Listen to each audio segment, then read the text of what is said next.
Sounds like a personal problem. Hi. You are watching Shadow Company. Hi. Hello. We are playing Fantasy Grounds, Dungeons & Dragons 5e Wizards of the Motherfucking Coast.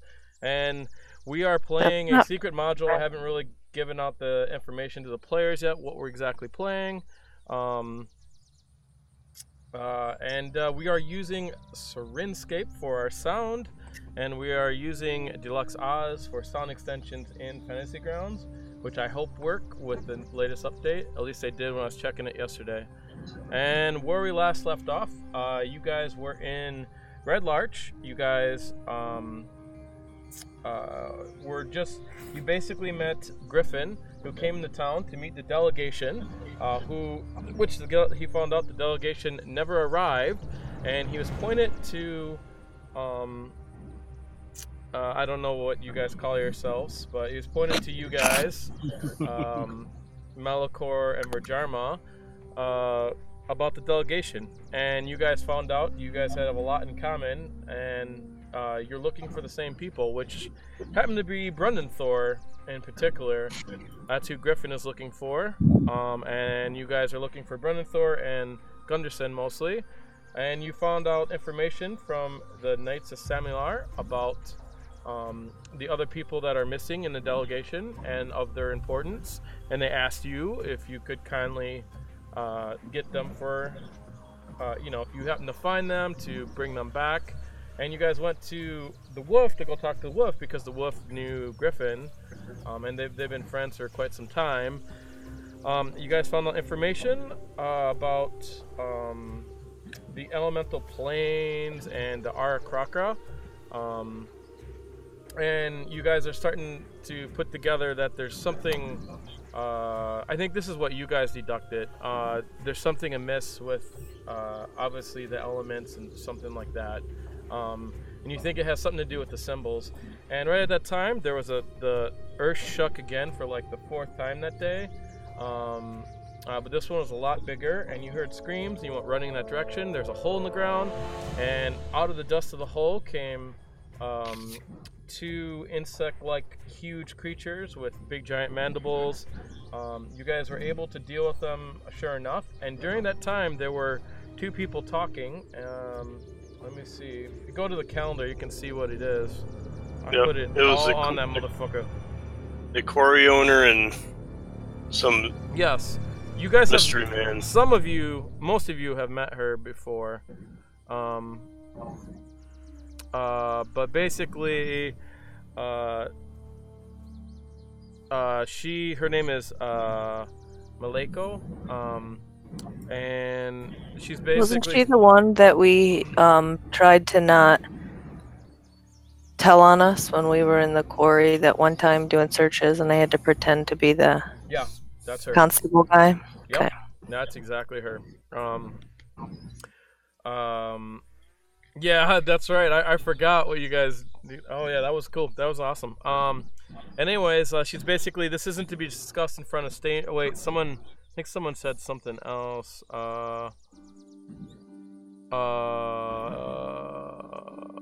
She asked if we upset the Delvers. Yeah. She said the Delvers must not be angered. The stones mustn't be moved. And he said this isn't to be discussed in front of strangers. So I wrote that wrong. And then you guys they seen you, and then they just kind of ran off.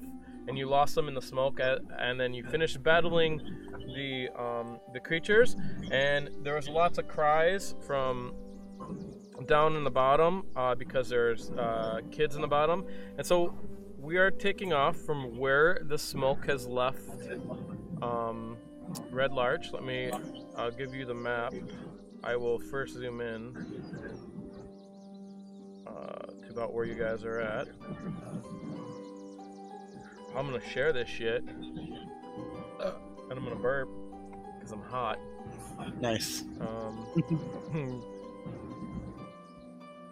So, anyways, the smoke clears away.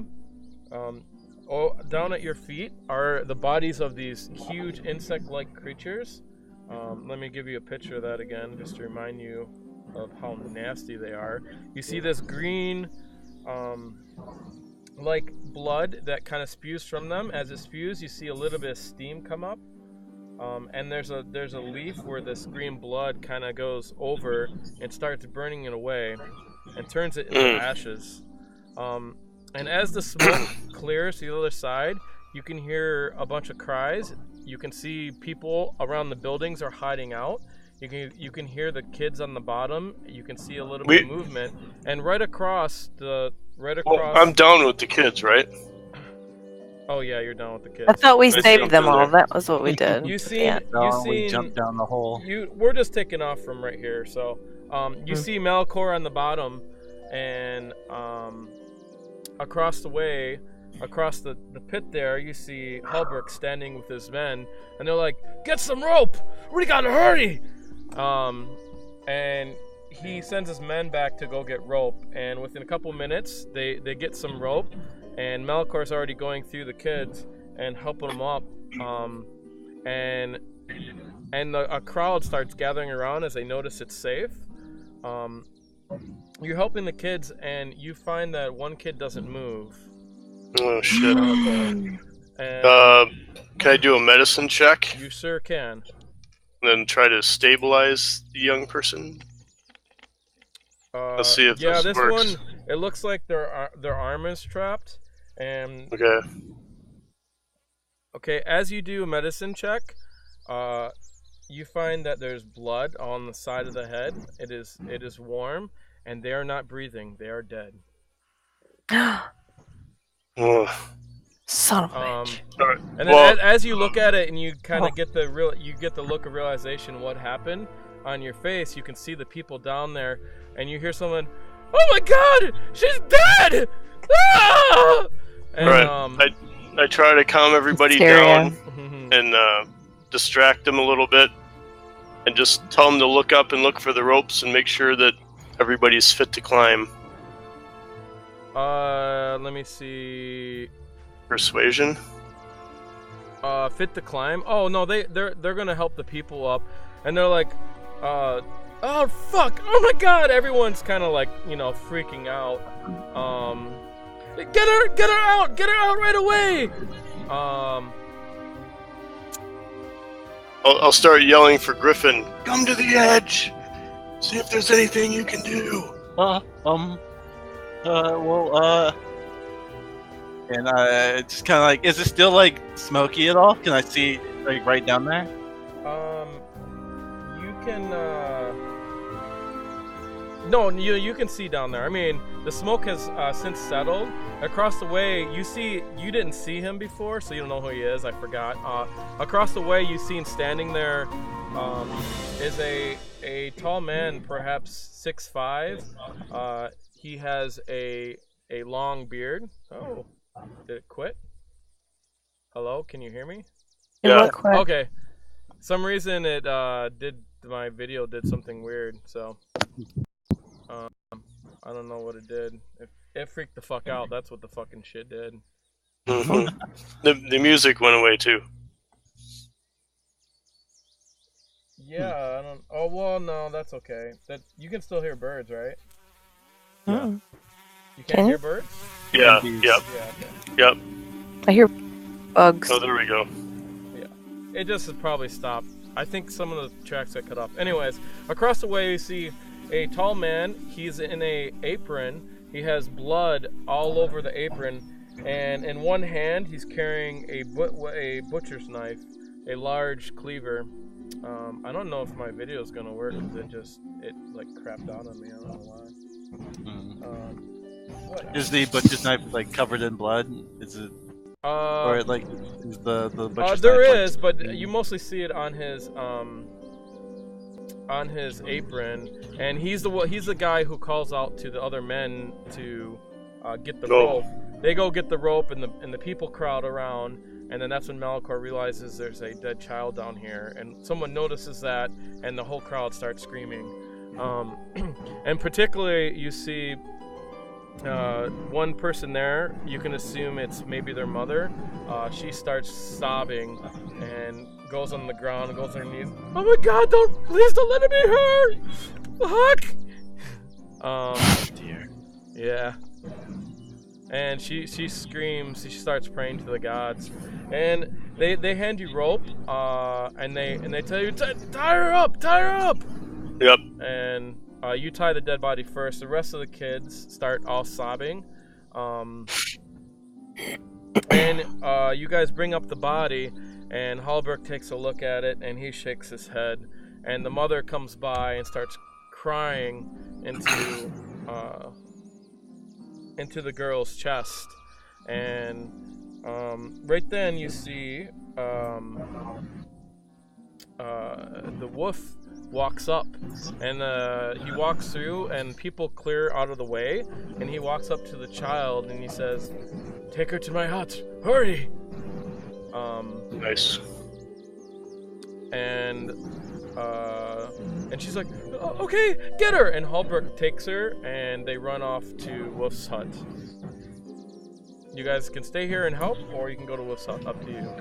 They have plenty of people to help, so. I want to make sure that the hole's secure and there's nothing else coming towards us underneath. Okay. Good plan. And the rest of you staying? Yeah. I'm torn, but I guess I'll stay here. So. Okay. These are the people I need to be with. That sounds good. Okay, you guys help the rest up. It probably takes a good, 30 minutes to get everyone up safely through all the rocks and stuff. In here, I'll say you go down, Griffin, to help. Mm-hmm. There's a little girl that refused to go, but you told her that, hey, look it, I'm sure like you, I can go, it's safe. And inside, let me see, where did I put that? Everything is fine.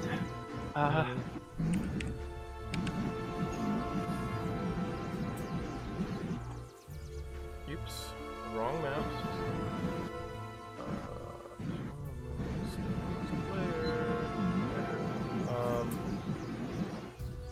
So basically, this is what you see in here. Now it's all filled with. Oh wait, you don't have you're not in Fantasy Grounds. Is it still loading? Oh no, I reloaded because I went away. Okay. Oh, Griffin, you are in there. Oh, okay. I was able to make it work. Yeah. Okay. All right. I was reading it. I only seen 2. I thought maybe you weren't in there. Okay. So this is basically the rest of the map. The other people seen, but the big chamber there on the left side. That's basically what you see, and there is a door down here. Wait, where? Did you see it? A map came up? Yeah, the map came up, but Yeah. what chamber? The number 10? There is no number. No, there's Or here, that's the inches. big brown chamber on the left side. Ah, okay. That big. That's what that's what the hole opens up to. And you can see it goes to another pathway, which is now partially blocked by the rocks, but you can see that. I mean, obviously, these guys have already been here, that's why. Yeah, he said it's going to take a long time he's downloading files or whatever. He's doing the same thing Chuck is. And you see a door there that has dwarven sculpture on it. And that's about it. And there's dust all around. You help a child get up. And it is the last child that gets up. And the parents hurriedly take away the kids, and they're thankful they're safe. And Hallbrook comes running back.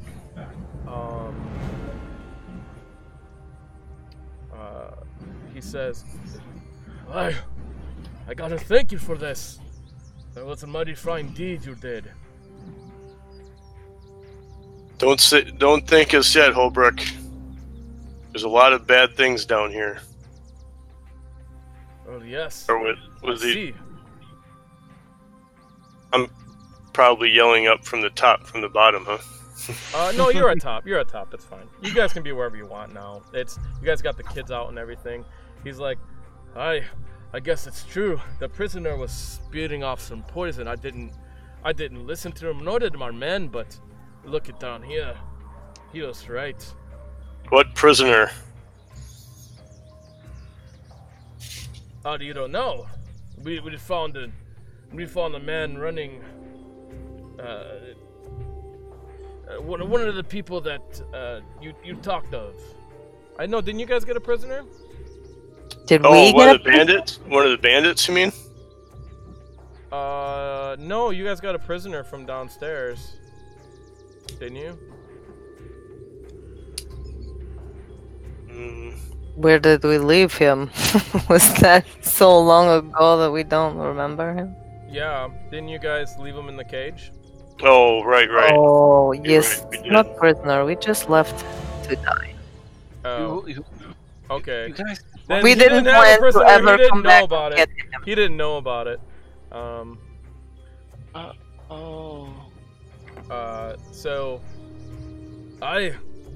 what is this place? Do you know it?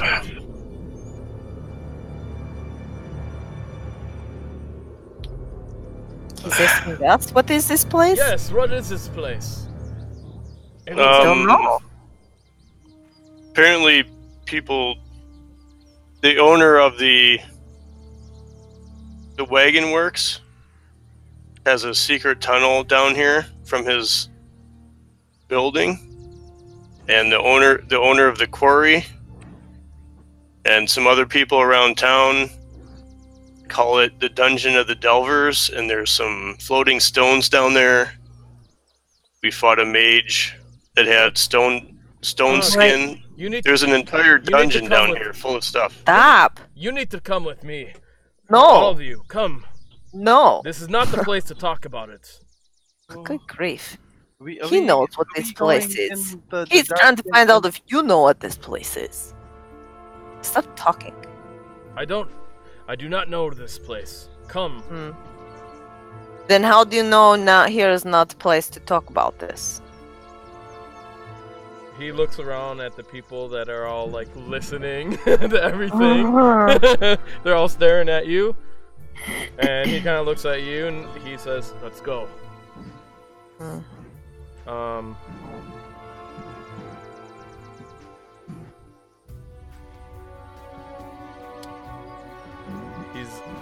And he takes you over to his butcher shop, which is basically number 11 on the map, Griffin.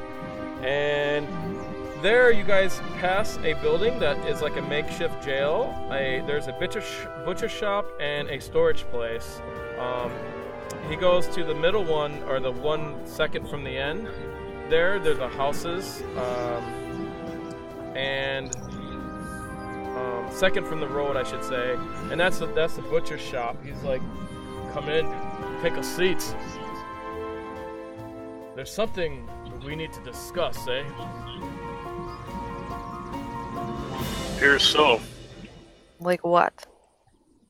Yes, apparently you've been down and underneath. You're fighting some mages and such. I think Vhajjharma might have to speak for us.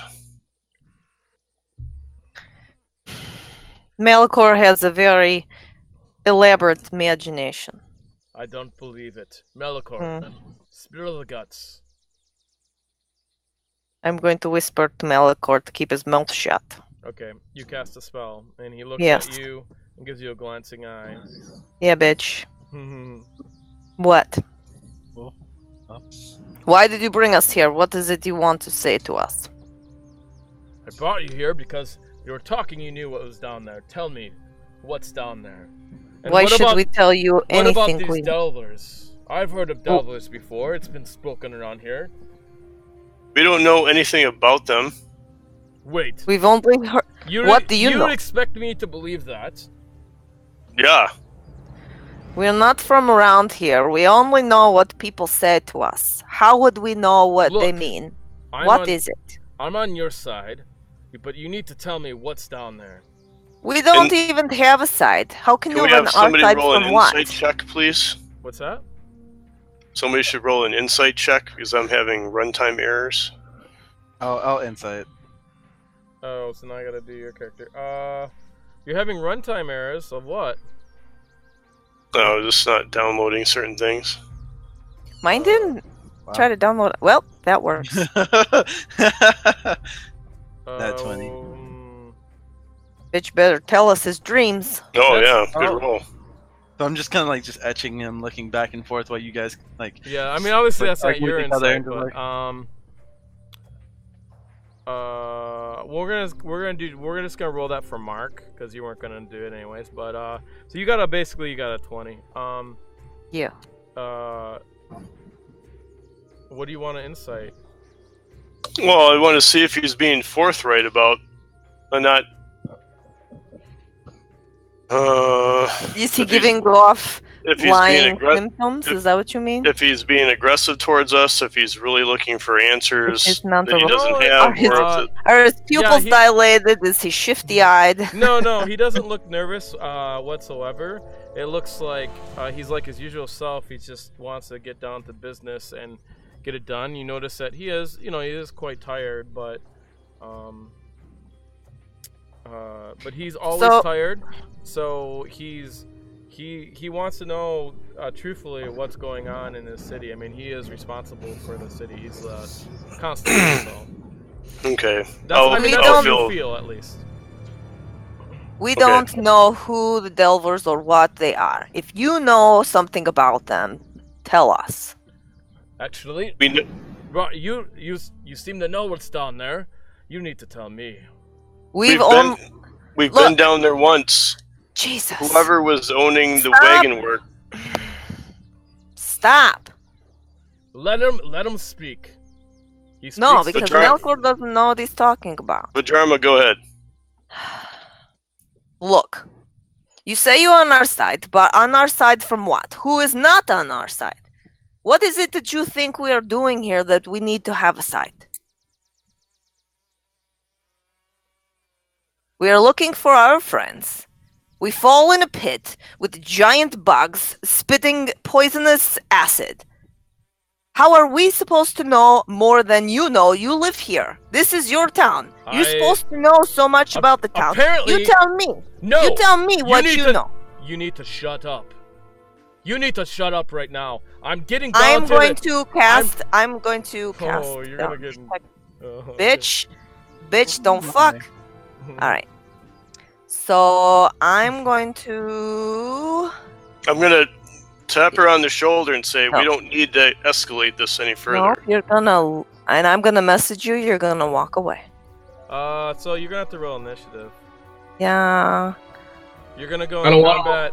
You're gonna go in combat with the constable. I'm gonna go into combat? No, I'm trying to talk to the man. You're about to cast a spell and it's getting heated, so you're gonna go into combat with him. He's not gonna take that in his place. He is the constable after all. Yeah. And then what? I'm the only person who uses magic in this whole town. He's not using magic. Okay, so roll initiative. But I haven't done my thing. That doesn't. You gotta roll initiative. He already watched you cast one spell. Yeah. He's prepared. So. Well, he has problem with my magic, even though we've been here for weeks and all kinds of people use magic. And there's Wolf who uses lots of different things. But somehow I'm special. I can roll everyone's initiative if you'd like. No, I rolled one. I will roll my. What's your plus? Oh yeah, you got +8. Okay, that's right. Just making sure it's in it right. Oh, I didn't. Oh, he rolled one too. What the hell, everyone? I think it's not your guys' day. You guys should avoid combat at all costs. Look, I just want to know my shit. Hi, Ben. Hello. What did I walk into? Shit show. You're basically. Way to go, yeah. Is nothing. You shut up. It's probably gonna take you a while to log in, but yeah, basically, there's a big holdout in the ground that opened to the place you guys were at before, and Halbrook was there. There's a kid that died, and a bunch of kids went down there. They were trapped, and you guys got them up, and Halbert came back, and he's like, "Do you know what this is?" Malichor started saying, "Hey, I know, blah blah blah," and Vhajjharma's like, "No!" And then because Malichor tells everyone everything, and then Halbert, he's like, "This is not the place for it." And as you guys look around, you see the whole town kind of staring at you guys.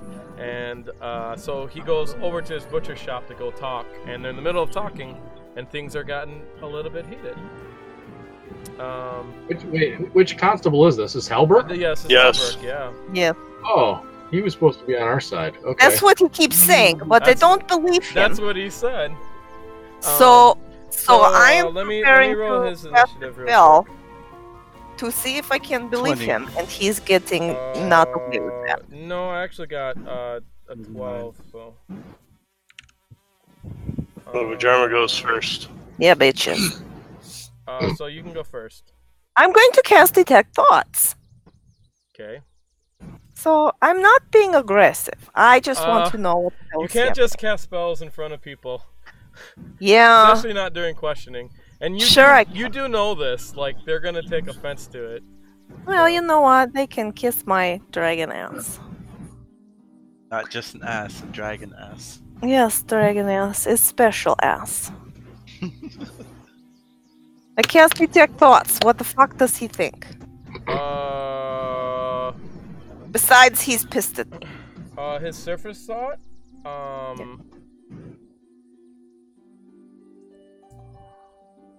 Perhaps is Wolf right about these people?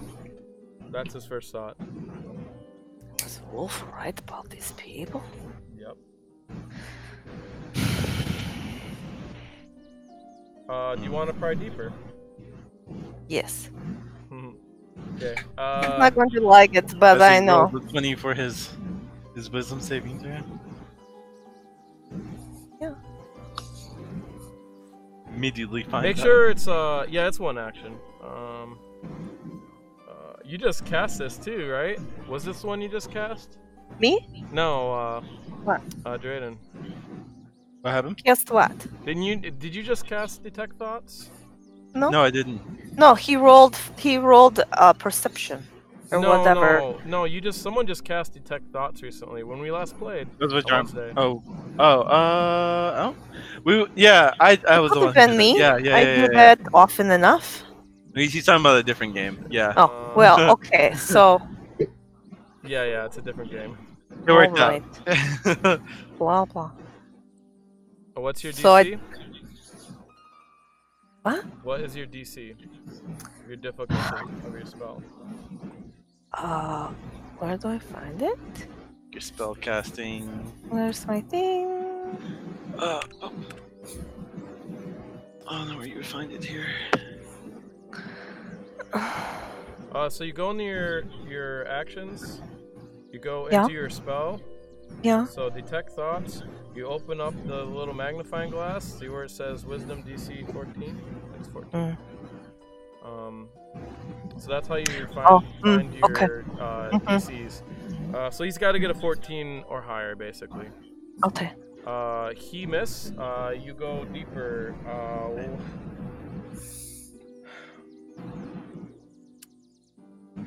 Hopefully that 8 wasn't expired. Let me read the spell. What's that?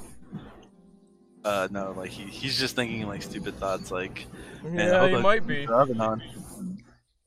He's thinking, man, I'm strangely attracted to this dragon person.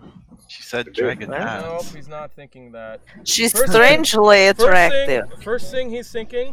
No, he's not. He wants to shoot me in the face. You gain insight to its reasoning, its emotional state, and something that looms large in its mind. So, one of the large things that's looming in his mind is he wishes that he would have drank today. And it's true. His emotional state is very stressed out. This stresses him out more, and you can tell he's very emotional what happened to the town, and he cares about the town. And the reason why he's questioning what's there, because he wants to know, because he doesn't want the whole town to find out and go exploring down underneath.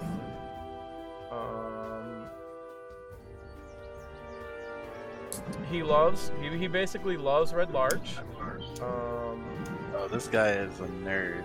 Well, no, he's not really a nerd, but no, he's definitely not a nerd. But he's a hometown he does good worry old boy. about the safety, especially with the missing delegations and stuff like that.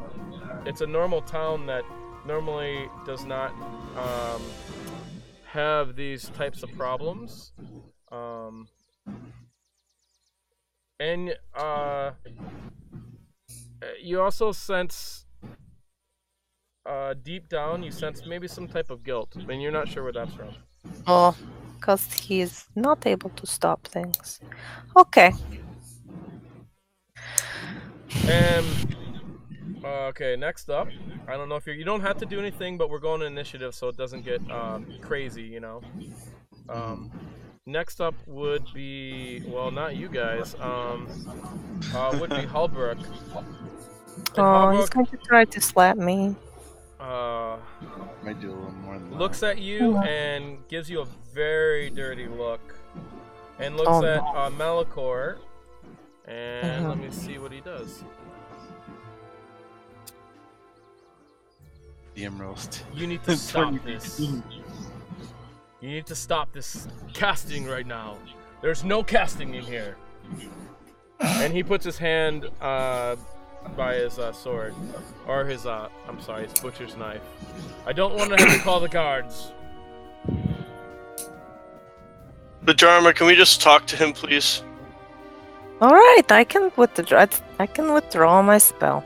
So, he seems to be telling some of the truth.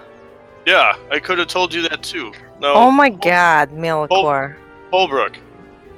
Look, there's a dungeon underneath your fucking town. Apparently there's been a big conspiracy with shit happening underneath your town. There's a secret entrance in the wagon works in your town. And Fuck. we've walked down there and found kids down there, tied up to rocks. What kids? We don't know. We saved a couple kids. You do know his name. Well, I'll tell him the name. You can write a you can roll a a check for that. Intelligence check? Sure. Like a history check. Yeah, I'm not history. gonna. It'd be history. It's the same thing, right? Yeah. Should be. I'm probably gonna fail, but Nah. if it even lets me It roll doesn't it. take. I mean, it doesn't take that much to remember a name, but in your case, it takes a lot more to remember a name. Oh no. You're gonna have to roll it because I can't even grab my dice. It did it. They did it. Did it? Yeah. Oh, I can't see anything. 5. What is it? Is it going? Oh, slow or sweet. something? You No, know, I didn't. yeah. I didn't do it in the tower. Sorry. It's okay. You either remember. Yeah, or you don't, I can't see it. So, and you're like, you don't remember, and he kind of looks at you. Wait, there's kids down. You don't know what's the name of the kid. It was a long time ago. We don't know all your children. You can roll. I don't. You guys I don't all have. can roll. I mean, those that were down there. So. Holbrook, look at me. I'm not the brains of this operation, pal. Am I there or not? Okay, I rolled history They're check. basically- Tell him They're stupid basically name. in the butcher's room. So this is okay. You know that it's the Dorian's kid. He's some town guy. I know his name. I just don't know if I'm in the room. What's or not. his name? Braylon. Braylon. Yeah, that's what it is. Alright, there goes Braylon. Okay. Braylon? Dorian? Dorian's kid? Still has my mouse. Was being crushed by rocks voluntarily. What? So whatever brainwashing they're doing of children, What? Well, you saw what came out of there, Holbrook. What are the Delvers? Tell We me. don't We have know. no idea. we never heard of them. What, We We planned only on know going back down to because do more were- study.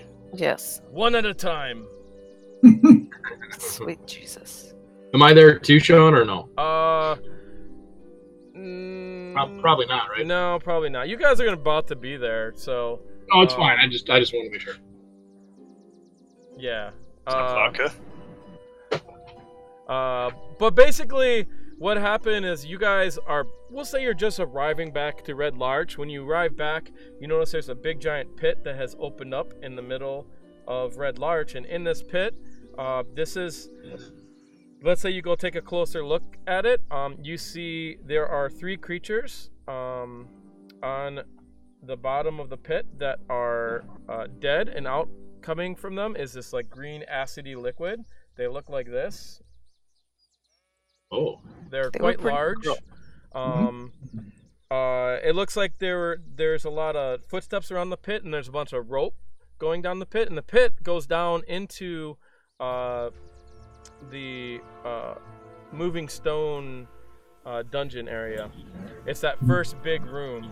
So you guys identify that right away, and someone comes up to you and says, "Oh, actually, it's actually she's hurt." Oh, Lauren comes up to you, the baker. He's like, "Nice meeting you here."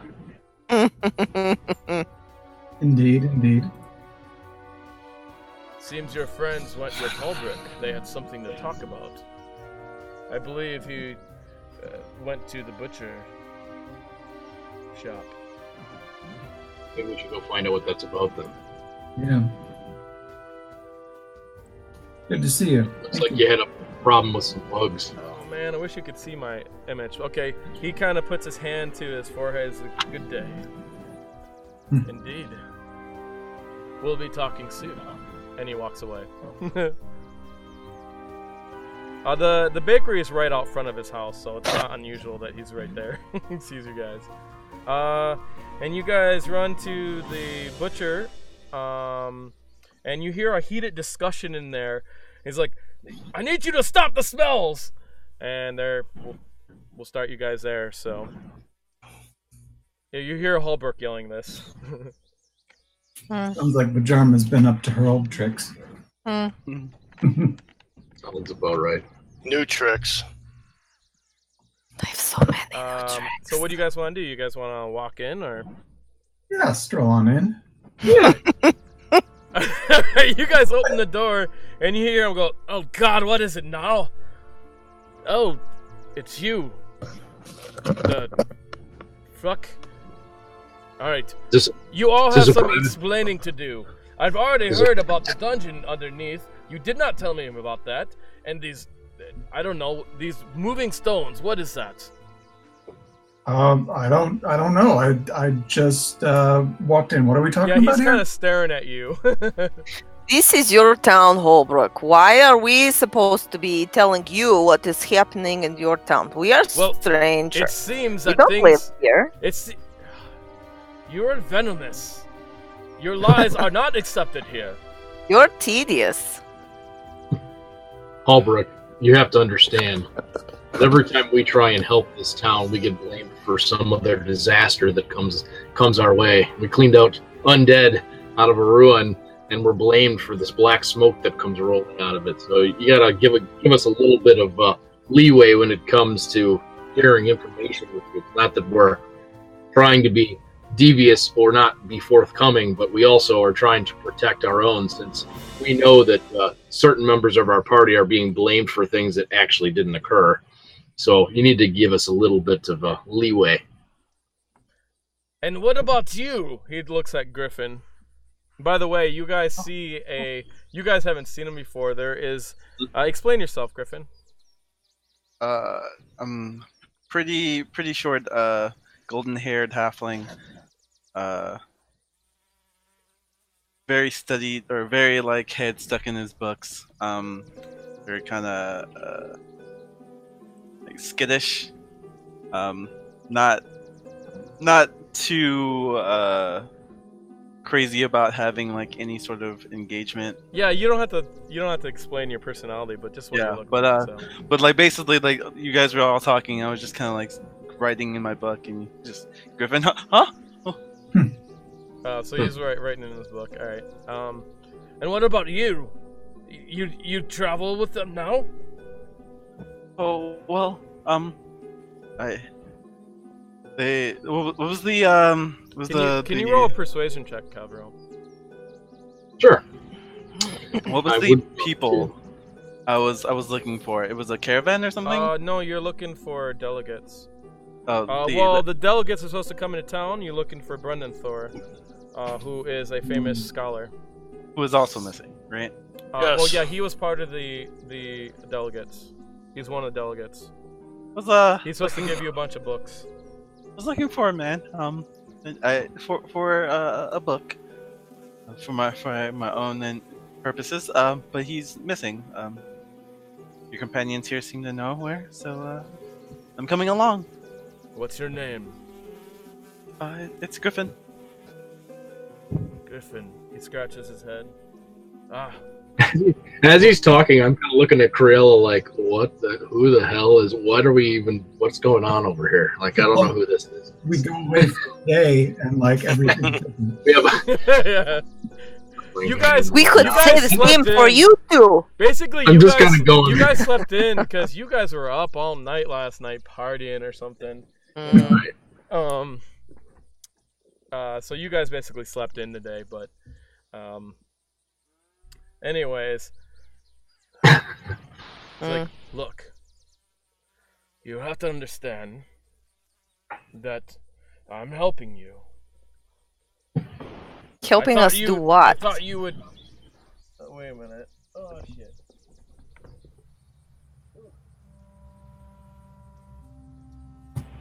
Sorry. My He's headphones dead. Came off. He's like.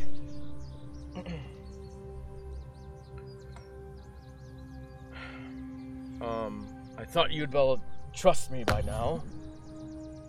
And how exactly were we supposed to do that? You talk so much venom, woman. You don't make any sense. What is it exactly that you expect us to do? I don't expect you to do anything, but since I am head of the town, I expect to know things.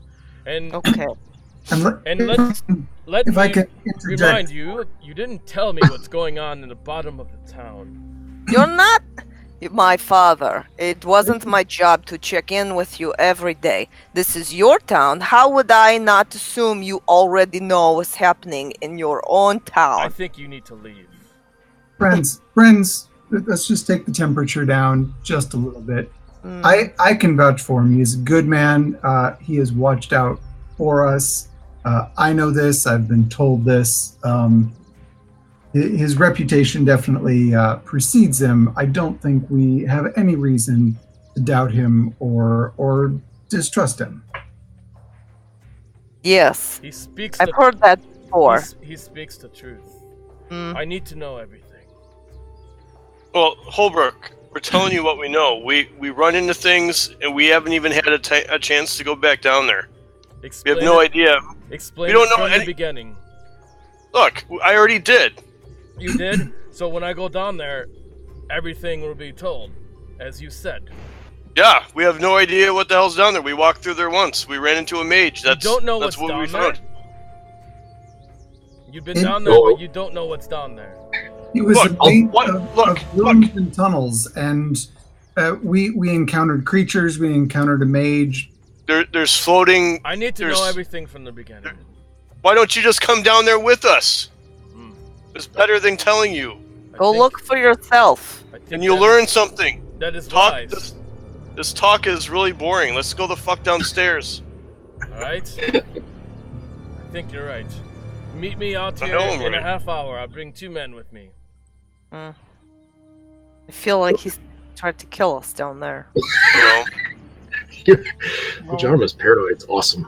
No shit! Last time I got thrown off a fucking tower, okay? I'm not saying it's not He's justified. Like, I he's like just- looking Oh, at you. He's I'm like, just gonna go what with is all he's this talk full of a tower? Take your squabbling outside. Be ready in a Mm-hmm. half hour. And she's Russian. I mean, she's paranoid. And wait, I am did you say that the entrance is in the Welvers? the who? The The entrance wagon works. discovered, yes. That fat old guy that left town. I want to see it Cheat. from there. For someone who is in charge of this town, you don't seem to have a lot of knowledge of the hell's going on in it. Hey, all right, let's go outside before He you. kind of looks at you, and you see under his breath, he's like, "Bitch." Yeah, fuck you too, asshole. We'll go wait by the wagon works for you, sir. We ain't seen nothing yet. Aye. He gives you a sneer. All right, I'll flex my pecs out the door. A half hour goes by. You see Halbrook run out. He grabs some men. I don't know if you're gonna follow him or what you're gonna do.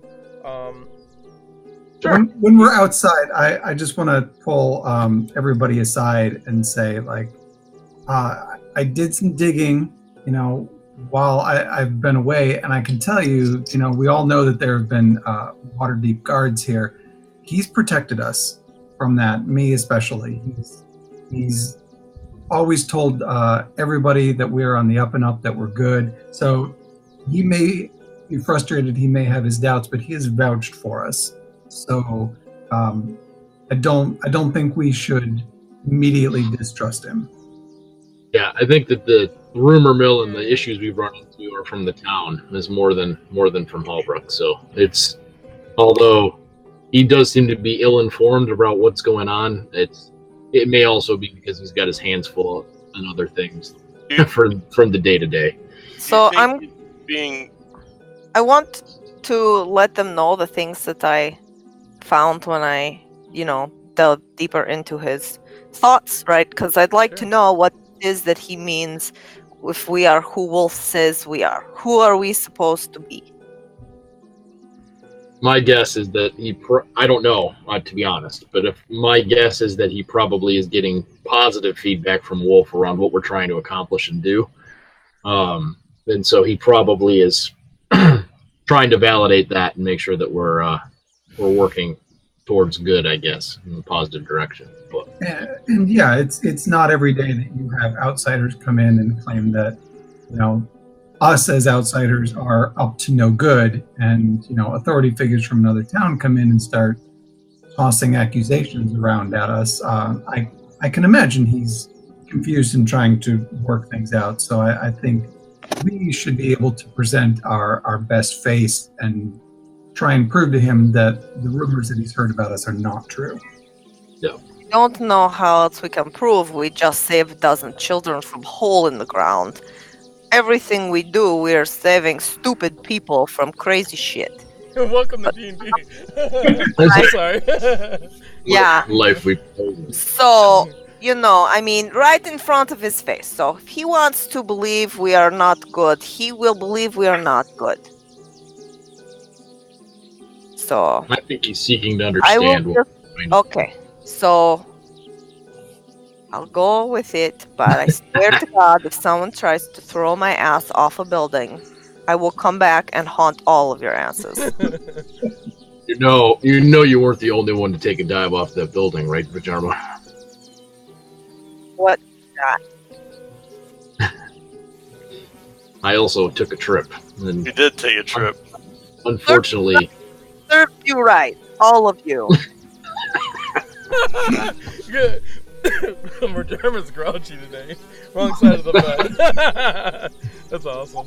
She's like pissed off. God damn it. So fucking tired of people giving me shit. You see a couple people running out from some nearby houses as Halbert goes to their house, and they go running towards the pit. And you guys take a look out in the street, and you can see a bunch of people clearing people away from the pit. So they're keeping people away, and they start roping it off. So I think maybe we should circle in the map. I don't know if you all here. Let me give you all the maps. I feel like we should mold the earth and make some walls around it so stupid people don't try to jump inside. I could do that. I can also. We can work from one side and go around to the other. And Halbert, people are so stupid. As you guys are talking about this, Halbert comes up to you, and he's got two of his lackeys with him. You've seen him before. He's like, "Alright, I'm ready. I want to get Wolf, but he is fallen ill." He's fallen ill? What happened to the girl they brought to him? He was saving a girl. Yes, I'm happy to say that she is okay, but he cast a great magic, and it's taken a lot out of him. We understand. Griffin understands. Shall we go down? Well, let Vhajjharma and Kevril block off that Why pit. don't we wall it off and then make ourselves some stairs, go down, so that we can get down easy enough? How's that sound? Well, he wants to go in through the wagon walling works. it off. It'll keep people away. If you wish to help, you can help after. I appreciate that. All right. Fair enough. Let's go show them the wagon works, folks. Okay. So you guys go walk up to the wagon works, which is number 16.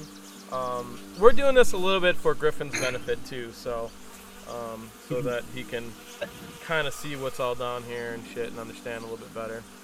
Thanks, guys. Crazy shit. Like I every see. day. this started it off pretty fucking funny. Yeah, there's like, yeah. What fun would that honestly, be? you'll probably really like it because it's pretty much heavily roleplay, but there's always combat. What am I talking about? I just get here Yeah. and suddenly I'm with the in a party with a dragon woman arguing with the sheriff in town. Yes, Yeah, that will be a normal Tuesday for you. Yeah. This is about as motley of a crew as you're going to be part of. You're welcome. Alright, as you guys are talking on the way down, oh, actually, no, I'm sorry, you go down to the wagon works, and Hulbrick walks in, and you see Stanner sitting there with a jug in his hand, and it's a halfling. He looks at you guys, and the first thing he looks at, he sees Griffin. He's like, how the fuck are you? What the fuck are you doing here? Oh no. Do I do I recognize him at all? Nope, I don't think you know him. Okay. Hello, Ken. What brings you here?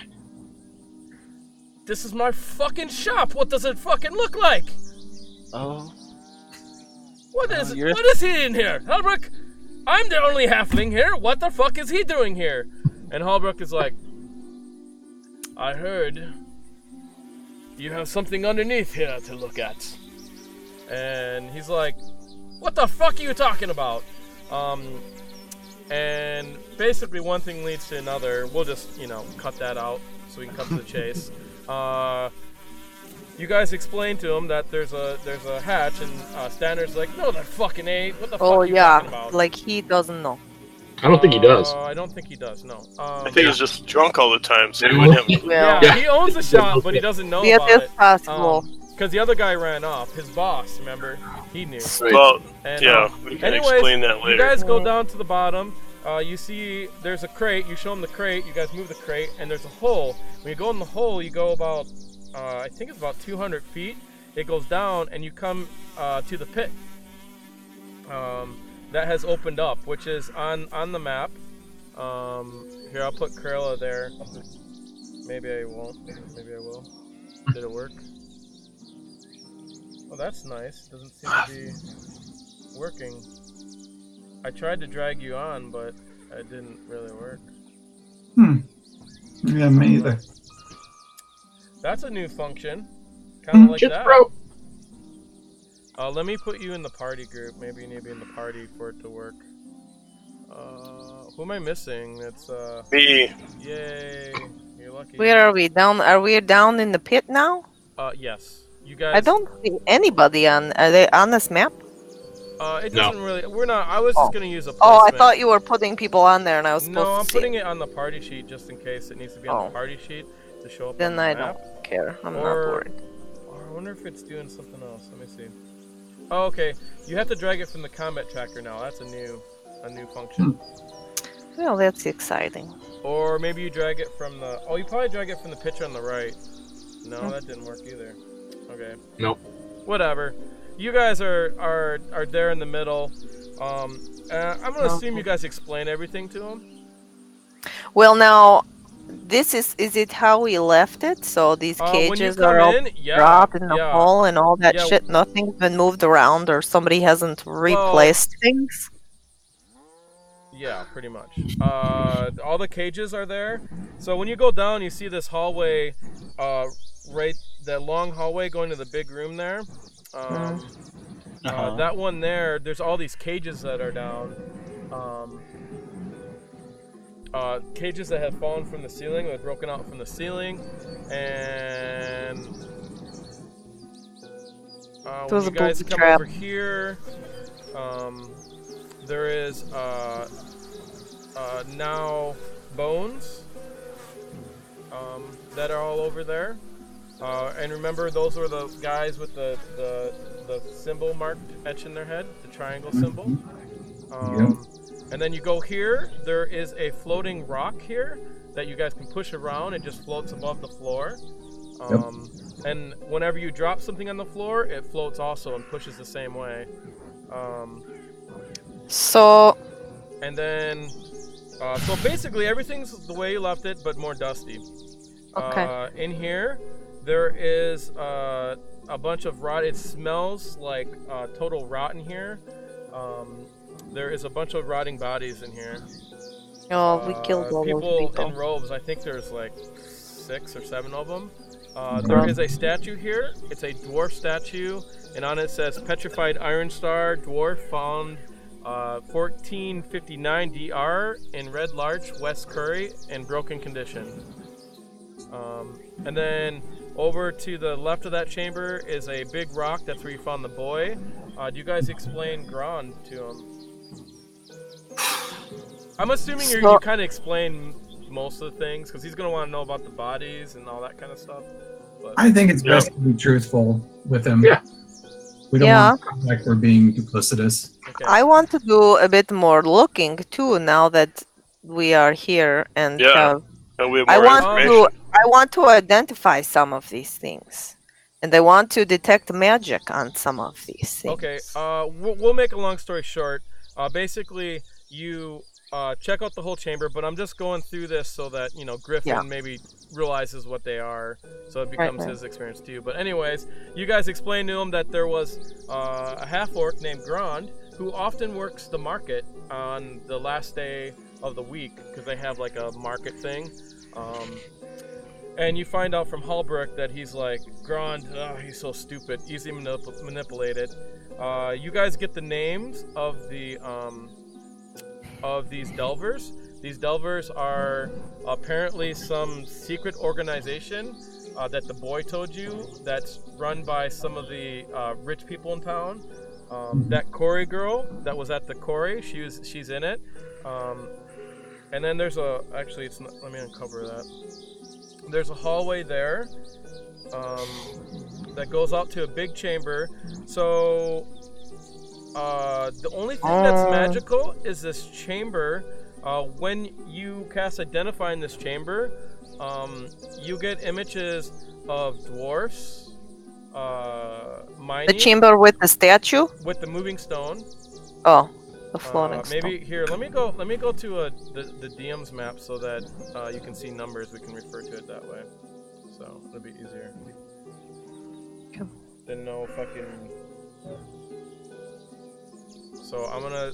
You can close that map so you don't get too many maps on your thing. I'm gonna give you another one. Okay, so T6. T6 there is the floating stone chamber. So when you cast Identify, you get images of dwarfs working and mining, and you see them putting the stones onto the floor, and they just kind of move it across. So you get. So the stones were floating off the floor. So there's when they were doing it. So they're curling. It's just. You know that its use is to move stones. It means they don't have to like carry the stuff. Oh, that's awesome. Mm-hmm. Yeah, it's pretty cool. But because you have like Identify, magnetic you're or able some to gravity. identify that. Okay. The statue is not magic. Nothing else is magic. When you go to the big room, T9, This is the same thing. The only thing that's magic is the floor, and you get the same images of that when you cast Identify in there. You go to the secret door, and then where is that? You go to the well room. I'm just gonna open this sucker up. Open it up.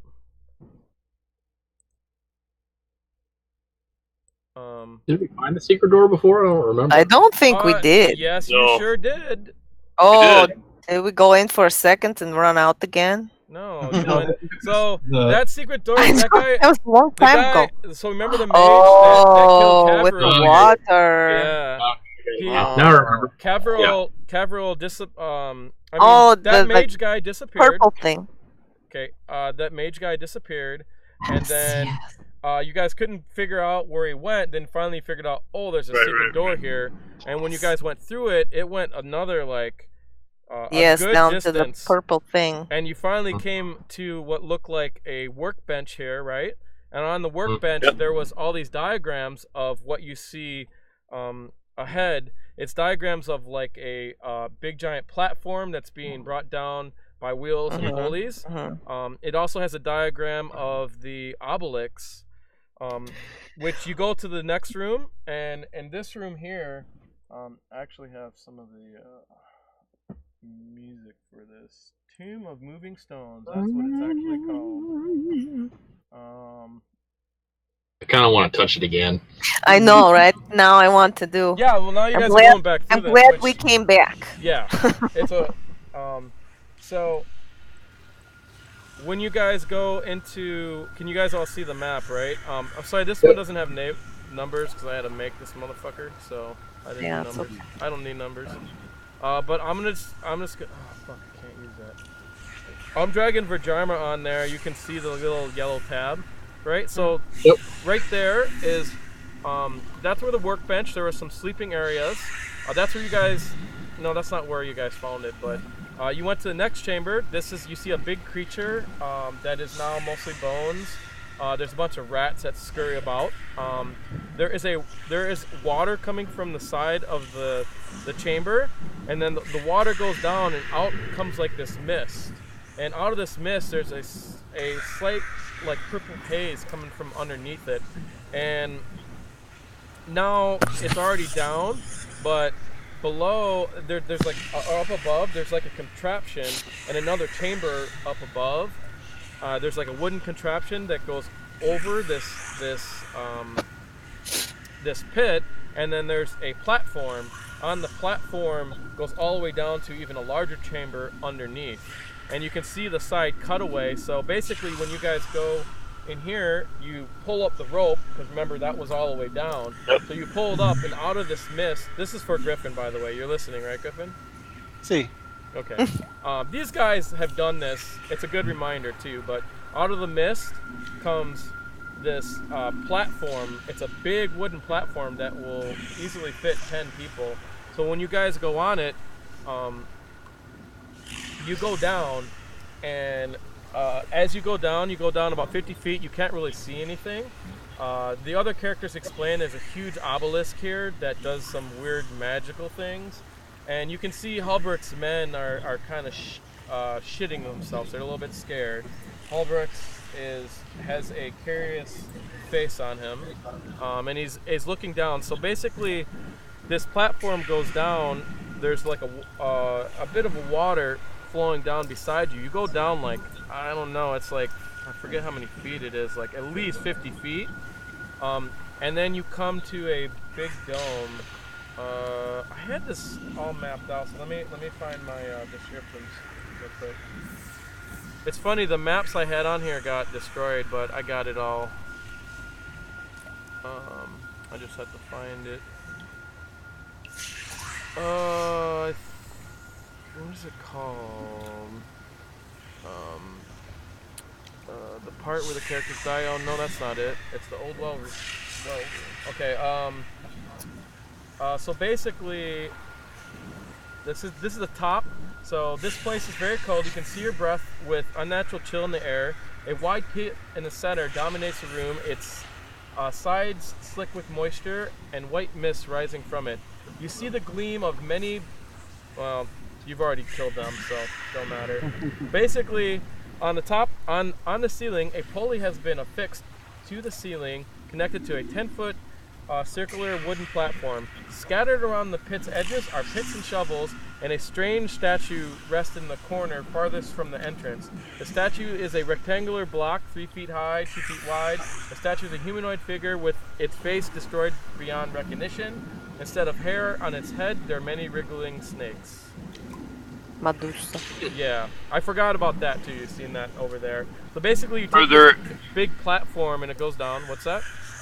Are there any symbols on the statue that we may recognize? No. There's nothing. Nothing. I'm assuming you're casting Detect Magic and Identify. So. Yes. Oh, okay. We're just doing that as we're going along. Yeah. I'm just going through it really quick to explain what's in here. This is where you found the 12 potions of water breathing too. It was on the side of the thing.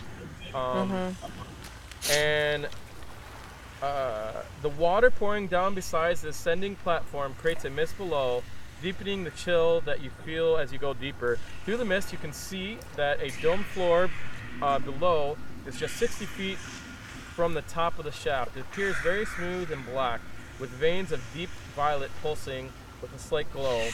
The shaft walls spread out into the darkness, opening into a vast cavern. So you can see the side view there. So basically, you're going down in this platform. I will zoom in to that part. Looks like a giant purple corn dog. Yeah, the other guys called it a big giant. Well, never mind. What? Huh?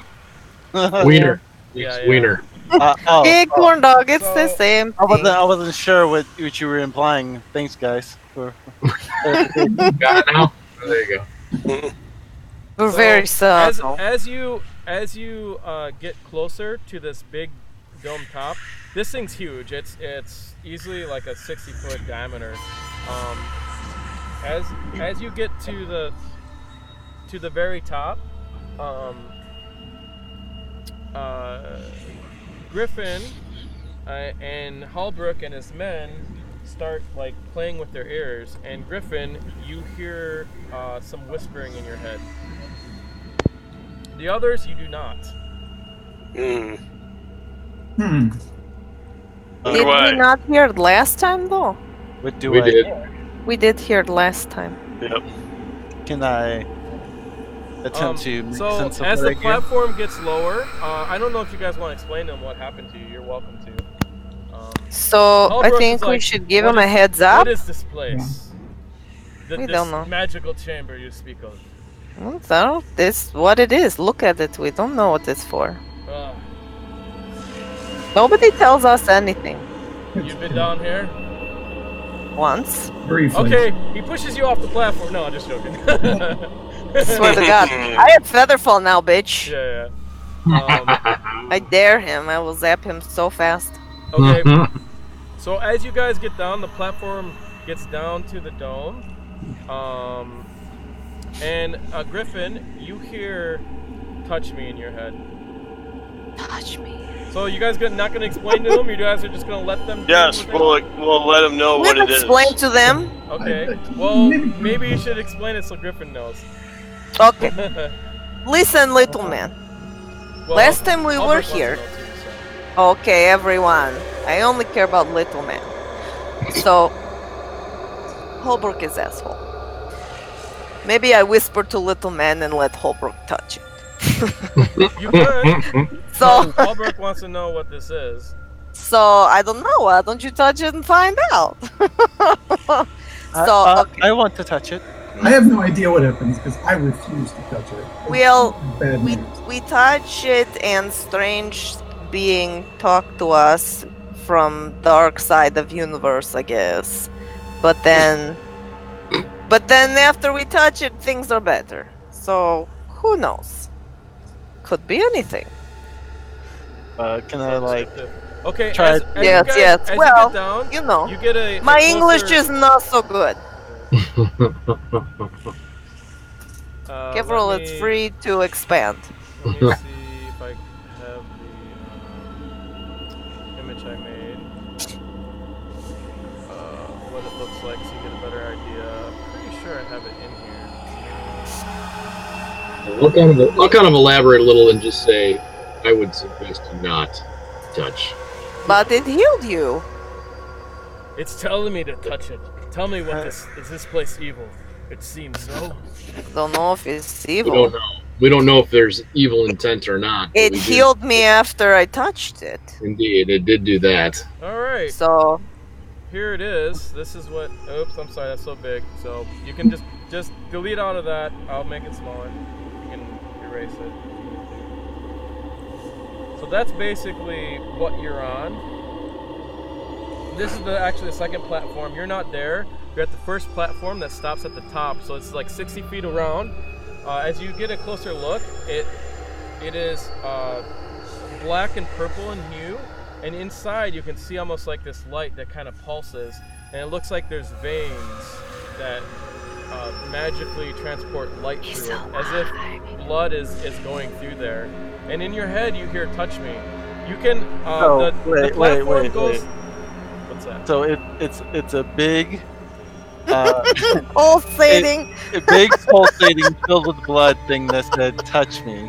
Yeah, indeed. Yeah. It's shaped like a corn dog. Full with blood, but It's not phallic symbol though. It is. It is. You may are have been over Written imagining. by a very alone nerd. I think it's an exaggeration. I see. All right.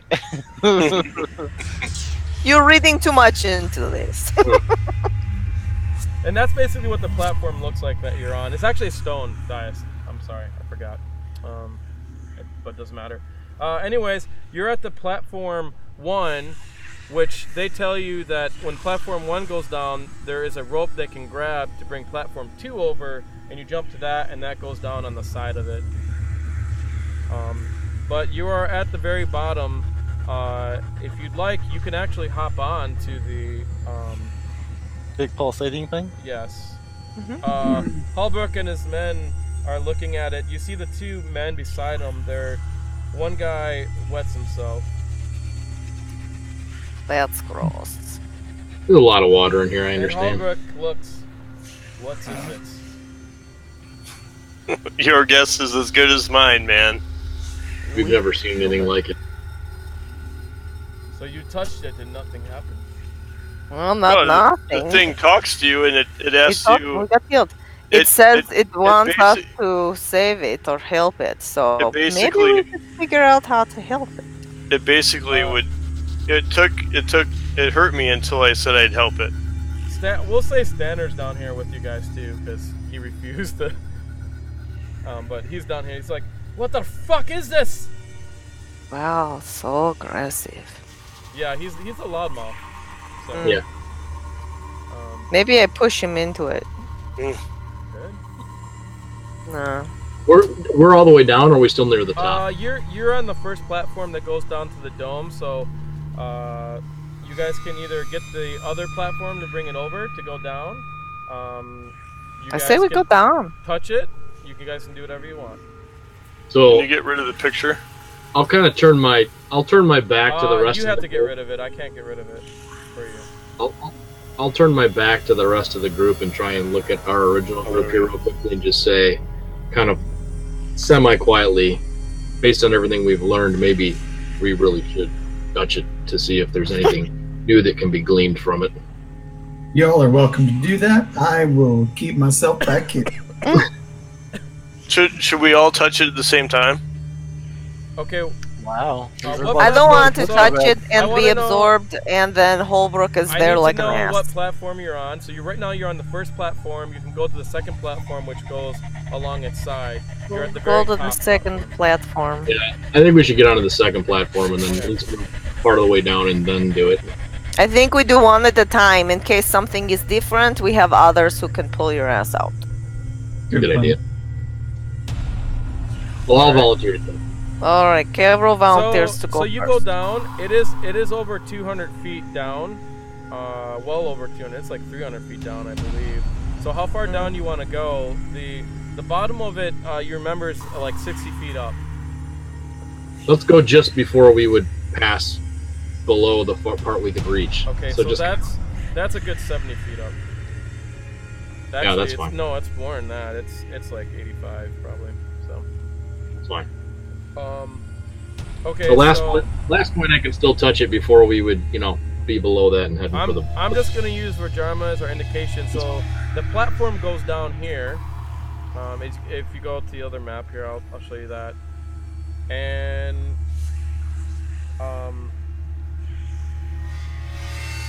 on your way down, one of Holbrook's men went to go reach for it, and you guys were able to stop him.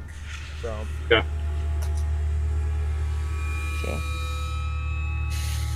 So Okay. is someone touching it? I think Yeah, I'm Kevril gonna- volunteered to touch. We'll touch it. Okay. You should read his thoughts as he's touching it. Okay. Good idea, Malichor. Kevril I goes and touches it. Can I detect his thoughts well? Or can I? Yeah. Or can I message him? Hey, he can maybe try and message back. He can reduce his he can fail a save if he wants. It's up to him. So. For what? For his thoughts? Yeah. Yeah, I'll just detect his thoughts. It's same difference. Then he doesn't have to try to concentrate on telling me things that maybe he can't. Okay. Well, you start detecting his thoughts. What are your thoughts, Kevril, before you go touch it?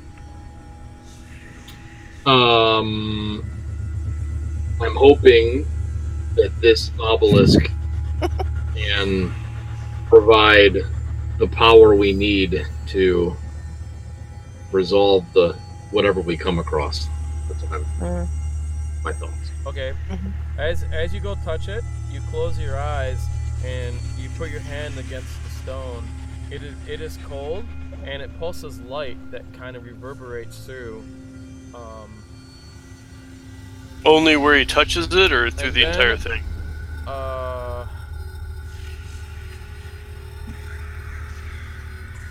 Like, can we make a perception check to see if... Only where he touches it. Okay. So let me do some things. Things and some stuff. And the thing with the thing at the guy at that time. Purple corn dog. Purple corn dog in the ground, pulsating. What could be better than that? If it shot something out of the What a tip. charmed life we lead. Pretty sure if it shot something out of the tip, but Then we would all be. Oh, that'd be the worst.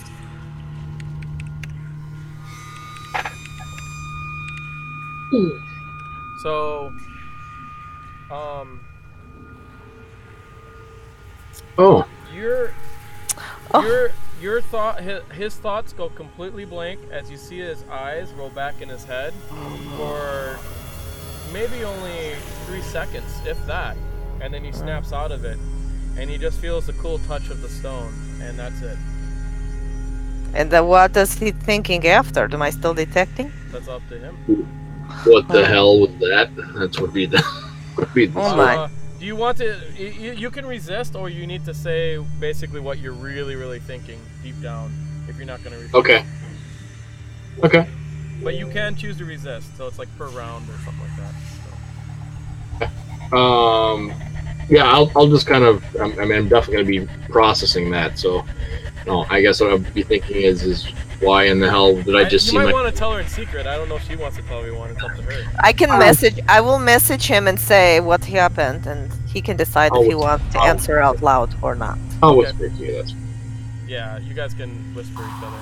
Perfect. Okay, he messaged me. You going to message me And- now? In Griffin, in your head, you hear, "Touch me." Touch me. Touch me. Touch me. like, is it possible for me to like, has anybody tried to perhaps see what this is? No. Not yet.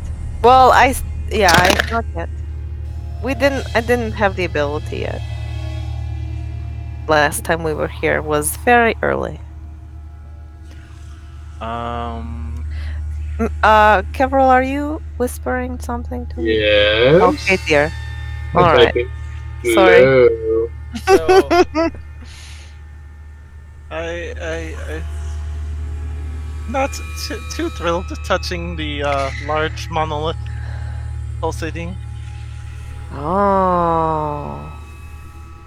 Uh, How do I whisper? you can right-click okay. on the character, and then you can. There's a Or that. whisper thing The that comes up. artist. Okay. Or you hit /. But I would do the whisper thing in the mouse because it's safer. Yeah. Because otherwise, everyone will know. Mess up.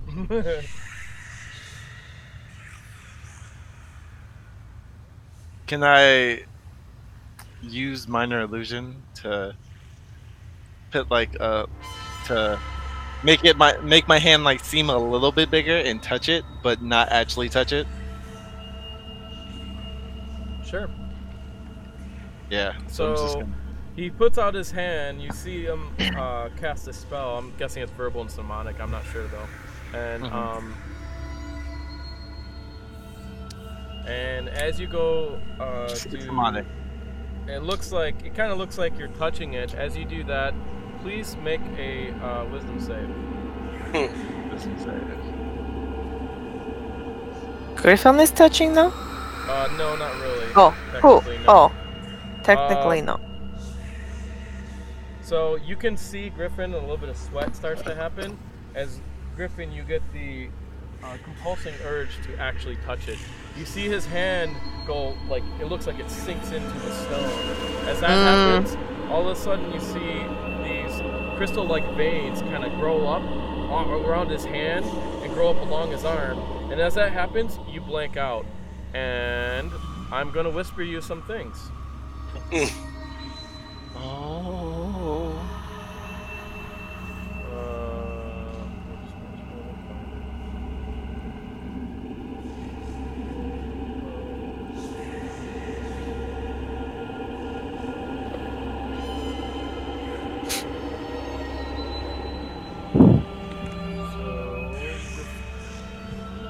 So you need to don't respawn yet, but make sure you know how to whisper me. Well, actually, you would be saying it out loud. So basically, the people on the outside, you see his body fall unconscious. You've seen this before. Halbrook is like, "What is it? What's going on?" Relax. Be patient. Be It patient. will be fine. It will be This is fine. what happens.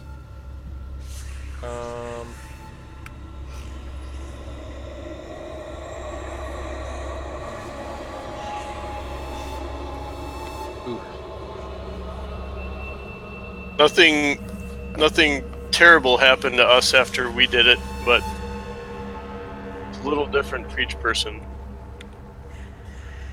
Malichor, what happened? Did you touch it? Yeah. Yeah. Okay. Don't say anything now, please, while he's under. Okay. Just because we just watched. You had your chance to tell him, but you didn't. So, Can you whisper back? You whisper the GM, but you don't have to whisper because you don't have to even ask me a question. That's just what happens. When you answer, well, actually, they'll hear it under your breath, basically. So I'm like. Don't even whispering. explain it. Okay. To whisper the GM, what is it? It's /GM or something? /whisper space GM and then your message. Okay. All those things.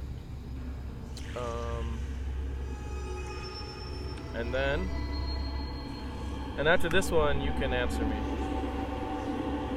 Okay, so I'm just gonna test this first. Okay. Does that work? Yes. See. I see A. And no one sees anything. I don't see him, no. No, you won't see it. So whisper to me. I see all your whispers, but you don't see, unless you're whispered to, you don't see it.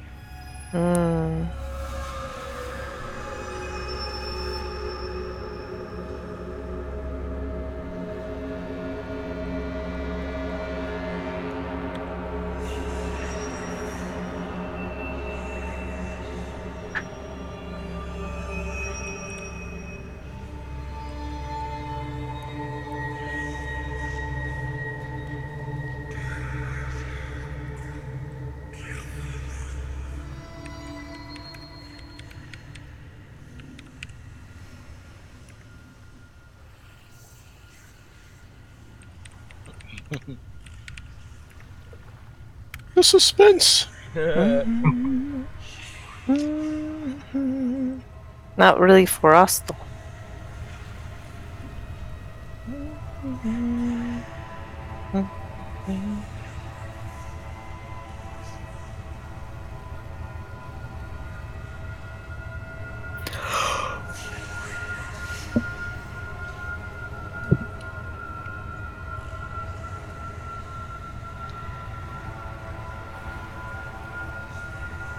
Are you responding?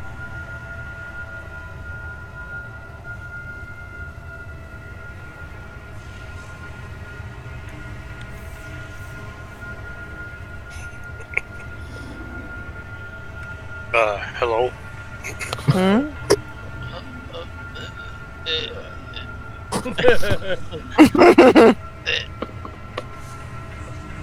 Is that breath? Is that choke? Is that word? You see him choking a little bit, like.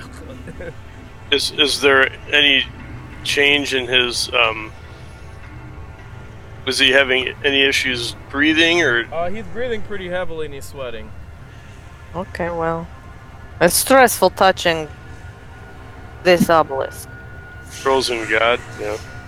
Something. This pulsating purple corn dog is stressful. Mm. Not everyone is capable of handling a giant pulsating purple corn dog. I sure aren't. I don't want to start anything, but it's not for everyone. Griffin wakes up. Huzzah! Are you okay, little man? No. No. What did it tell you, Griffin?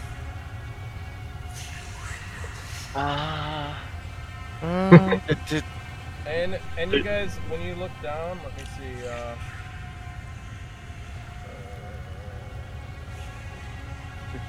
Did anyone see the? Let me see. What weapons do you have, fool? Who? Griffin, you didn't put any weapons in your equipment, huh? No, I don't really have any weapons. Oh, you don't have it? Oh, your pet? No. Okay, sorry. Okay, your shield on your back has changed. Ooh. Into what?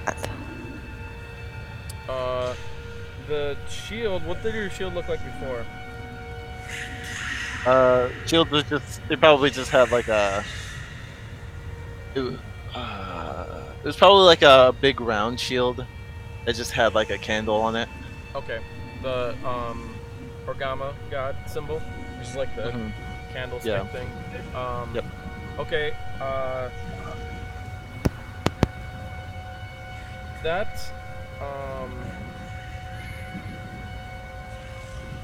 that is, now your shield is made of a purplish crystal, much like the crystal you see. It does not glow, and it's not quite as translucent.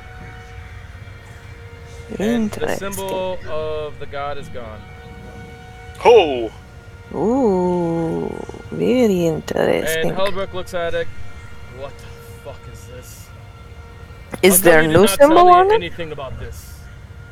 We didn't have a chance to tell you anything. Jeez. This didn't happen to all of us, dude. It's not like we have regular check-in meetings, okay? So check and see if little man is okay. Breathe, little one. Griffin, did it ask you to free him? Did Wolf know about this? I We don't have know. no I idea. don't think so. And what is this about? Why do you tell us after the fact? This is all Oh, information he could have known before he touched it. Listen, you're all grown-ups, okay? You can make up your own mind. I'm not your mother. I'm not in charge of you.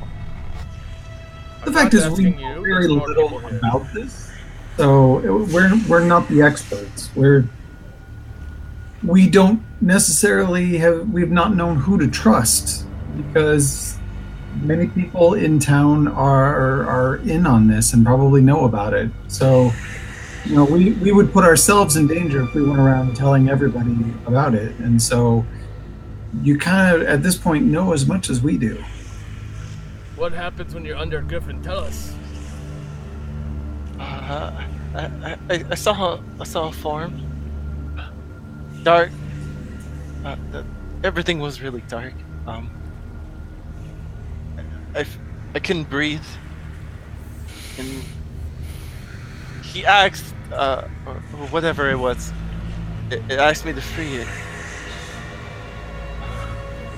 I wanted to find out what it was, but I just felt my life leaving me. That's what happened to me, Griffin. It happened to all of us. Aaron, are you here? Yes! Oh, where are you at? On my way to your place? Okay. Okay. So, is everyone stabilized now? Yeah, he's stable. He's Okay. you're fully healed, by the way. I would like to touch it to You see are. if I'd like to touch it to find out if my experience is different from Kevril's experience. Okay. As Should I be thinking a thing when I touch it? you can think whatever you want. What do you want Oh. to think? I want to think that I want to know what the dark figure is. Okay. As you go and touch it, as soon as you put your hands to it, you feel a great shocking pain, and all of a sudden, a big giant flash, and you go flying backwards, and you fly off the platform. What the hell? And you fall.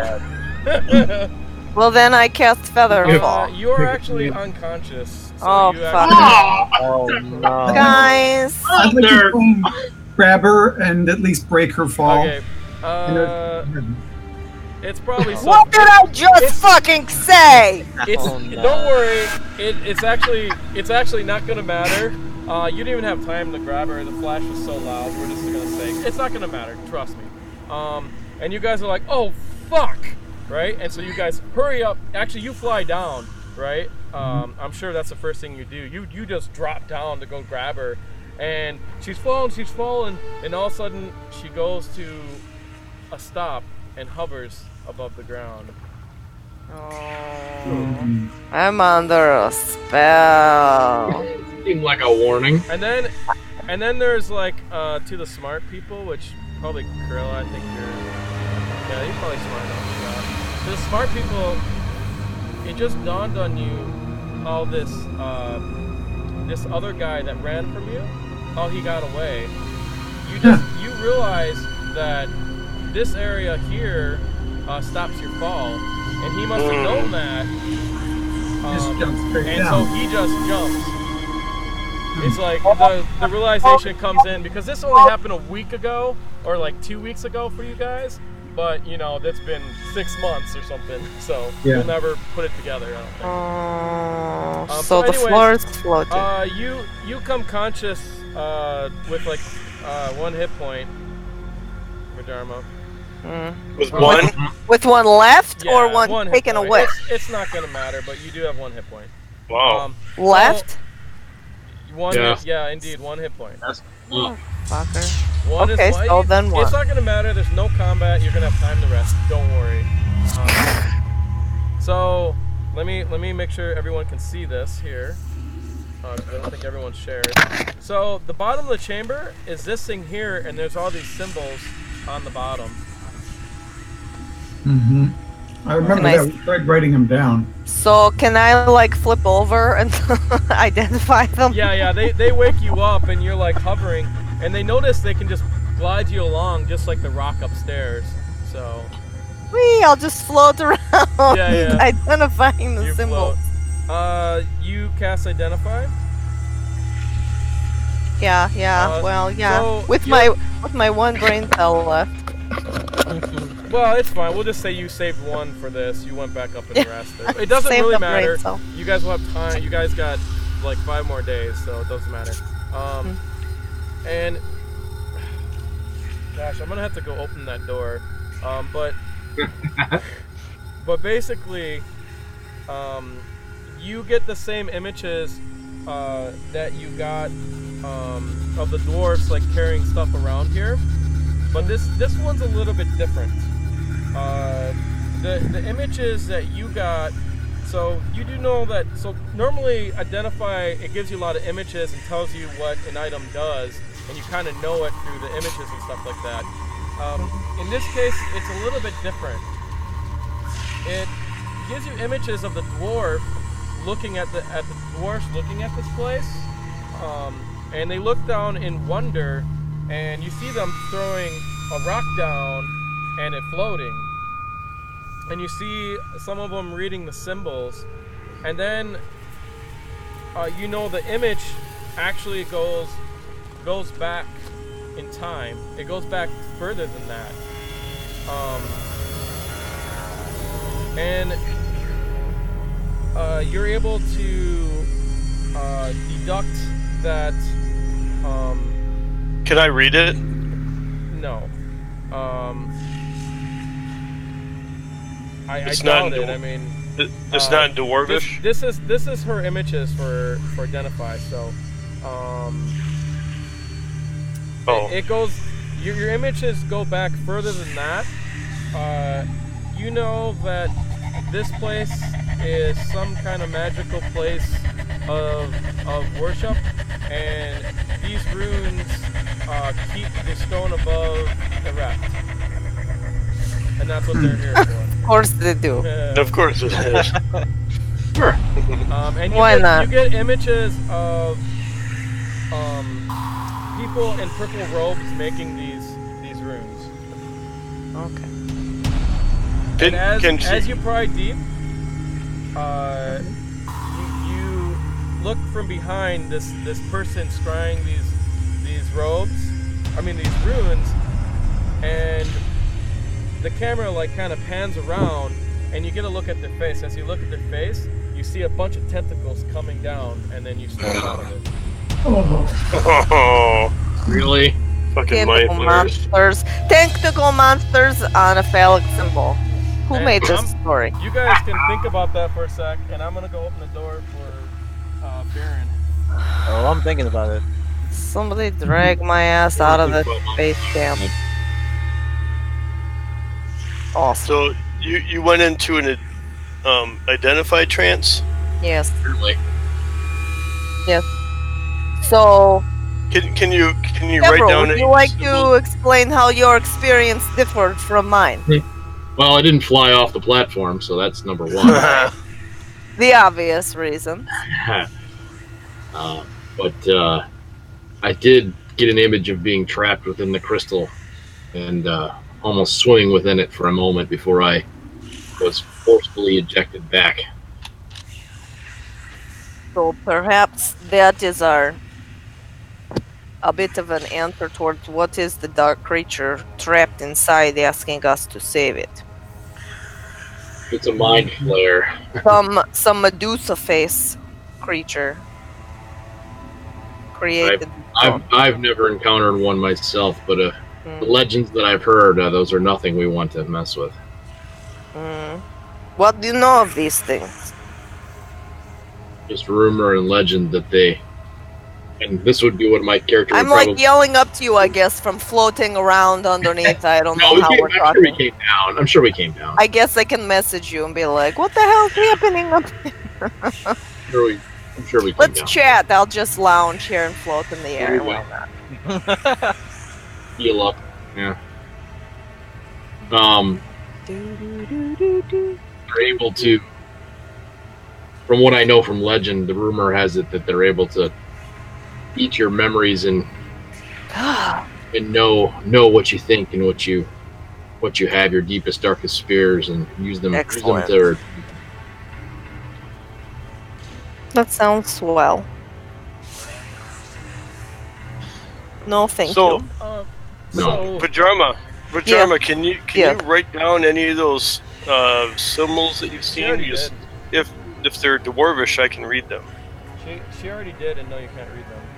Oh, I they are can't read too them. ancient. Yeah. You wrote them down a while ago. Yeah, we got them last time, but... Okay, so can I fly my ass back onto a platform now? Yeah, you guys can go. You guys can go back up. So basically, Hallbrick, and the way up, he's like, I'm a little. He's probably pretty happy that my ass got shot off of the cliff. Yeah, he's like, I'm a little bit disappointed that you did not tell me this before. But this raises the stakes of things. What can you tell us about it? Because we've told you everything that he's awfully arrogant, I tell you. I know nothing about this. Why did you say it raises the stakes? What stakes are you talking about? I don't know if you noticed, but the weather's been odd. Indeed. It was up before we got here. Red Larch in the area has been in more danger than ever before. Well, we have found that big brew everywhere. I fear that this could be connected. Well, duh. I don't know how. What rumors have you heard regarding the weather or anything else? Well, the weather obviously has been bad. Everyone has been talking about it. In the town. About the weather being bad, the rumors, they're not rumors, it's just truth. What do you know about this? I know nothing of this place. I didn't finish my sentence. You're saying the water comes up to, that water, you guys took that up, you guys tell them that? Yeah. Sure, why not? That comes up to the, Wolf's Pond above. So bossy. Yes, how well do you know Wolf? I know him very well. Yes, well, why do you think his pond leads to this place? The pond was here before he got here. Well, do you think he knows of this looks place? like a place that's been here before that. I don't know. We know why it heals things now. So, don't you think perhaps Wolf knows of this place? Griffin, do you know anything of this? Not that I could recall. I'm more concerned about these other people. Welliver obviously knows about it. Yeah, and whoever the owner of the quarry was talking to some mystery man right when those things attacked us earlier today. Perhaps you should be interrogating your townsfolk and not us. That is my business, and I will handle such. Look, if you want us to help you, we will, but we have to have a better working relationship here, Fal. That's what I was getting to. I think we need to have an understanding between us. I think there needs to be trust. And he looks at Vhajjharma. Oh yeah, and I just roll my eyes. And that's not the way to do it. We need trust between us.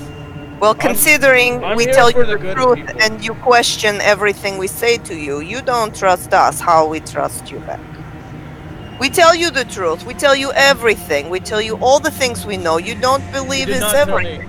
That is not true, you did not tell me about this, you did not tell me everything you know, and when you started speaking of it, you tried to tell me about it. Look, I'm not here to fight you. I'm not here to throw you off the platform, which you seem to be so scared of, but don't understand why. I just... What? You've been talking about falling this whole time down here. Look, I'm not here to bicker. That's not what I'm here for. I'm here down to get to the bottom of this. And seeing that you were the ones to discover it right under my nose, it tells me there's a lot of things going on here that I'm not completely aware of. I thought this was just a nice town, but it does not seem that way. Well, so I'll make a pact with you. I'll make a pact with you. We can work together. I'll trust you to trust me. We can help each other out. Sounds good to me. I'm in agreement with that. Indeed. Right. I think until there's any reason to think otherwise, we should trust each other. Well, this is sort of old, but this is how I learned to do it. From you, Pocket. And then he goes and takes a knife and he cuts his hand. Nope. We both swear. I don't make blood oaths. I'll cut my hand. This is how we do it up north. No. Okay. He cuts his hand, he puts it out. No. Are you in? Sure. You can't do this, I can't trust you. He cuts your hand for you. Griffin? Oh, I'm not too adverse to bloodshed, but it won't hurt. Give me your hand. You see Stanmer's right, you fucking pussy. Stanmer, that's the other halfling. Halfling.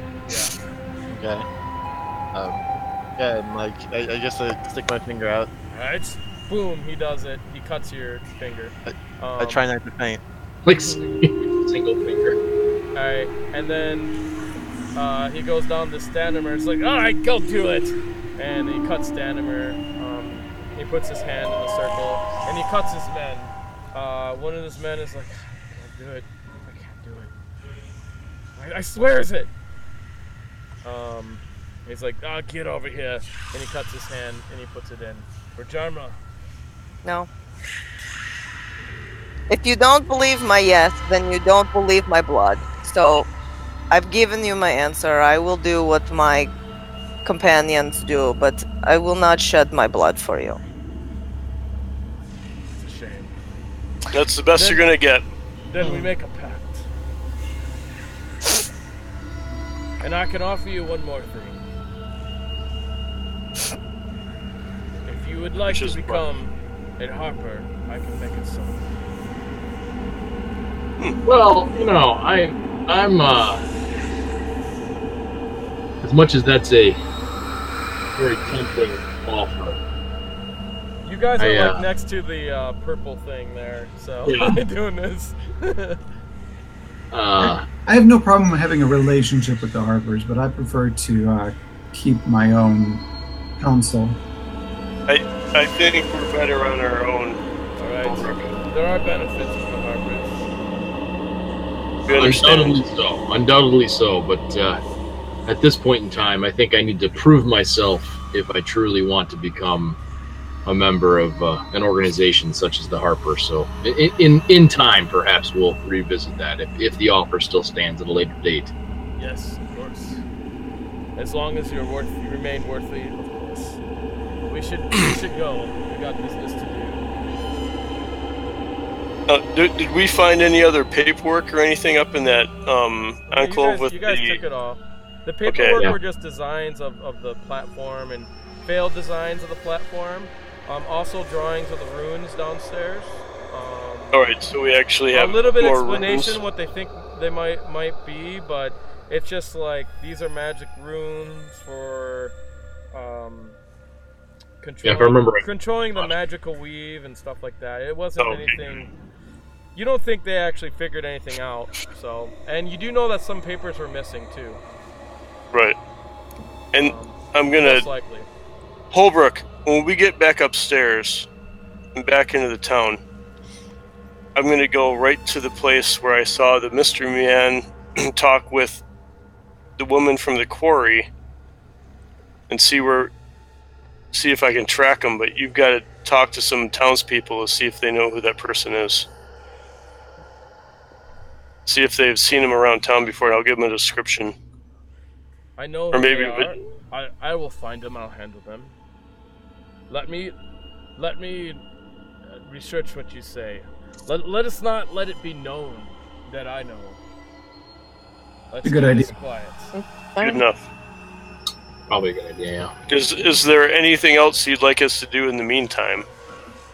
Did you guys explain all your adventures when you went down here? Your rest of your adventures? It's up to you guys. I don't think we would do that. I don't want to roleplay that whole thing, but... No, I don't think we would tell him all of that. We would tell him what is relevant to hear. Yeah. Okay. Hey, Shawn. What's Gotta up? interrupt. I'm almost outside your door, but did someone get killed nearby you? What? I don't know, there's like... Yeah, the hobo. I'm playing D&D. I haven't killed anyone yet. That's all I can tell you. No, like one of the streets by like in front of you is all roped off.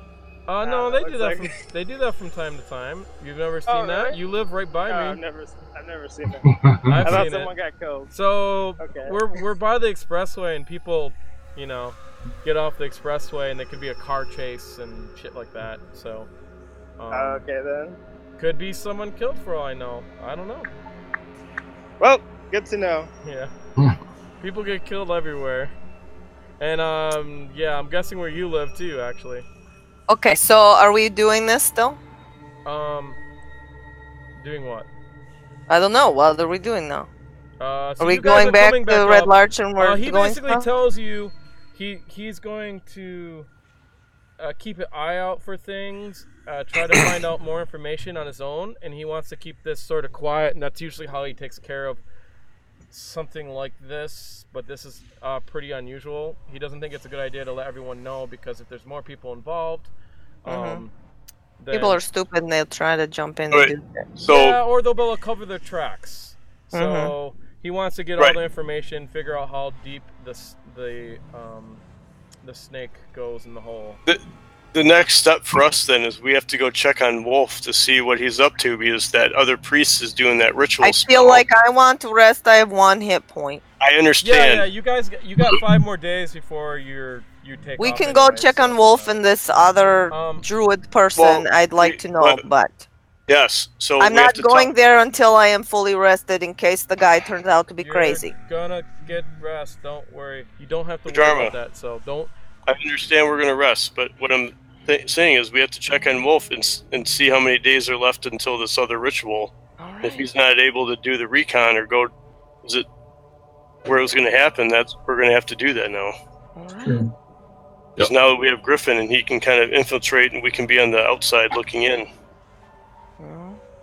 Okay. So, you guys go rest for the day. I mean, you guys got 5 days, so Wolf isn't going anywhere.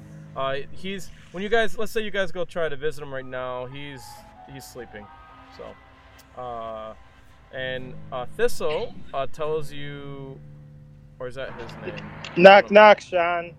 Okay, wait a minute.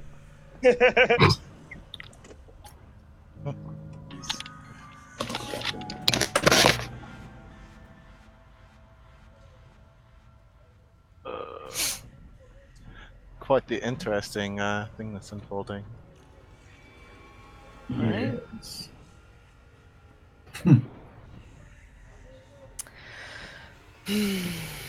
So tedious.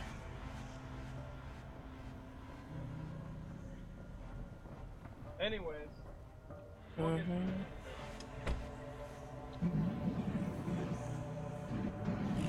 So, anyways, sometime in the next 4 days, you're going to be done with writing the spells in your spell book, Vhajjharma. Well, and you in know, the next 4 days, you can go talk to Wolf if you want. yeah, so I had a question too, because I was looking through my inventory, and I had, so I've got that, the mage spell book, right? But I have another spell book. Where'd it go? You have Riverguard Mage spellbook, Yeah, I saw. and you have Nico I haven't. spellbook. I haven't. Right, so I can use the Necro spellbook spells. You have to write them into your thing, and they cost you the money in ink. Right. Okay, because I don't think I've transferred Yeah. those yet. I don't know that I have money for whatever ones you have listed. That's what you'll have at the final days with all the money that you used. Which you should have used quite a bit, I imagine. I've used a lot of money already, right, to do my mage spellbook. Yeah. I haven't transferred. I haven't, written these other ones. So Yeah, you can I copy want those over. So to check, but I don't know if I have enough money for all that. yeah, it's 50. I think 50 per level, basically. So second level will be 100, third level will be 150. Did we get a chance to track where those big bugs came from in the tunnels? You mean like a trail of acid? So basically, in the next couple days, they deduct that they came from the ground somewhere, because these creatures can burrow through the ground. So they came from the earth somewhere. You don't know where. All right. They don't leave like a tunnel after it. So, but somewhere around there. In 3 days, you see a band of dwarfs come into town. There's probably about a good 12 dwarfs. Hey, Shawn, your host address number again? I don't know. I can't. I'd have to log out to know, and you have to update too. So, I don't know. You might not have to update. I don't know. Not today. I don't know the host number because you look on the chat. Oh, it's in there. Yeah. How high up did I Don't worry, you'll do it. It's pretty. I think it's 215 is in the numbers. So, So anyways, if you guys want to go talk to Wolf, we can roleplay through that. But your guys' original plan, just so we don't get so far off track on what you guys are going to do, your guys' original plan was to stop by Summit Hall and go to the Stone Temple. Yep. I feel like Wolf goes to the other spot. yes. And I feel like once we have figured out what we are doing here, we perhaps may want to rethink about revisiting some of the other places we were at that had symbols and things we could not identify or didn't know what to do with. Because I have some additional abilities and we now have Griffin. Just an idea. Certainly. So, you guys want to go talk to Wolf, right? Yeah, let's go check. I'd also like to pick up the rapier that I ordered. Yes, That you it- can pick up all the equipment you have, everything you have ordered. That'll be done and ready, and whatever you have downtime. Most of you have 10 days downtime except for the wizard, so. But we can do that later. We're not going to worry about that now. Why do I not have So, that? because you're putting in spells in your spellbook, that is your downtime. Oh, I see. Gotcha. Yeah. And that's why they all had to sit around and wait, and you guys are resting. So you guys go over to Wolf. Let's say it's like 2 days later. You come up and the boy, I think his name is this. I forget. Dude. No, Wilder. That's his name. Wilder. Wilder's there, and your cat's following you. He's been following you around town half the time. I would say 50% of the time. The animals just love me. What can I say? Yeah. Bears, mice, cats, it's an ongoing thing. And you guys walk up to Roof's Grove, and out there you see the boy attending to flowers, and he sees you. He says, "Oh, hello. Hello? I'm guessing you want to talk to Wolf, yeah?" Is he up? He's been sleeping this whole time. He's not so good, but I know he has been waiting to talk to you. Very good. Let me get him.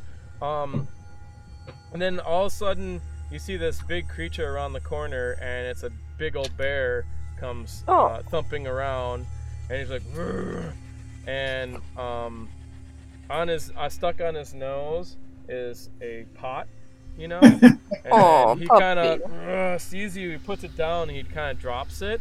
And as he drops it, he comes walking, and he sees the cat, and he roars at the cat.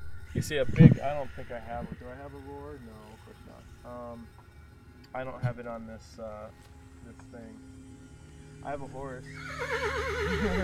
Not close. So I have a horse. That's all I got. But anyways, I could go find it, but I don't want to find it. And he roars at the cat, and the cat hisses, and the cat goes running off. And then he rubs up against Malichor, and then I'll pet his ears. And then out comes the wolf. Wolf, you notice he is now a bit hunchback. He looks like, it almost looks like he's ganged. He looks like his age now almost. So you had to estimate, judging from how long he's talked about the area and the past that he knew, you'd have to say he has to be like at least almost 80, right? Now he looks like 80.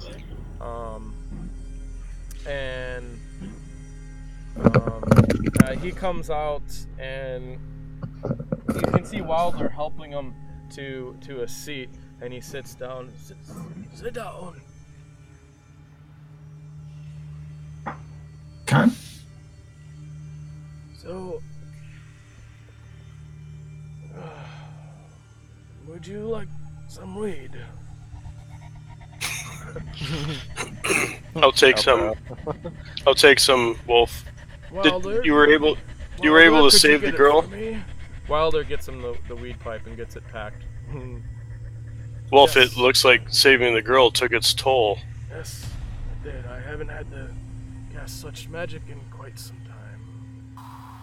It's In very fact, impressive. Never. I do know how So to will- do it. Will you return back to your original state, or is this your new life? It takes time. Lots of time for such magics.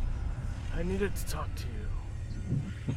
Can we give him a potion of healing? Will that help? That healing will not help me. Just rest. I need time. Lots of time. Halbrook. He came to me the other day, awfully excited. But he talked about what's going on. I know about your pact and all that. That is good. You can trust him. But it looks like I won't be able to go to the Scarlet Moon Hall, not for some time. After talking to Halbrook and thinking about things for a while... Sorry. After thinking about things for a while, I think that you need to go to the stone monastery. A sacred stone monastery.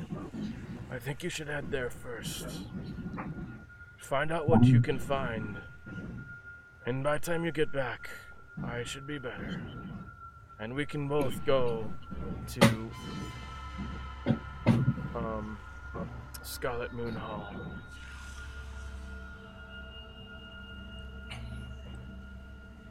Hello?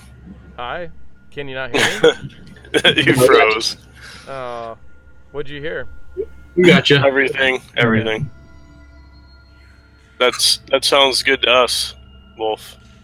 Yep. Well, now that will our mounts carry us all now that Criella can fly. Vhajjharma might be able to fly, but will our mounts be able to take us there, do we think? We've got 3 of them. Yeah. Yeah, honestly, what's his name is small, so he's a halfling. Griffin's small. Yeah. Right. Are you there, Griffin? Yes. Okay. You're so quiet, I never know. And I was can't see you, accidentally, so... was accidentally muted. Yeah, that's okay. At least I thought that. Okay. Yeah, just making Alright. sure you're there, that's all. To the stone monastery. Yeah, he'll fit, but if you guys have another barbarian, then he won't fit. And also, I don't know if you guys want to go to... you guys had planned to go to, whatchamacallit first, to get supplies to, Yeah. I think the monastery is fine, but does he have any advice for us going to the monastery? Does he know anything about the inhabitants? I do not know. I just know that the place is last known to be haunted.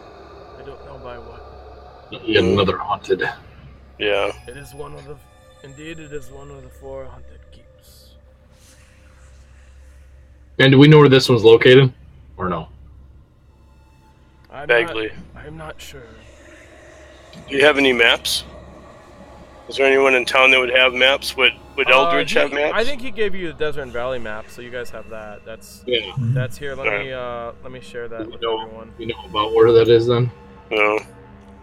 I mean, the only reason that we'd go to Summit would be to get our silver weapons. I think, seeing that you have griffins, it won't take you long. It may be wise, considering there are big, giant were-pigs about and such. Yes, we know.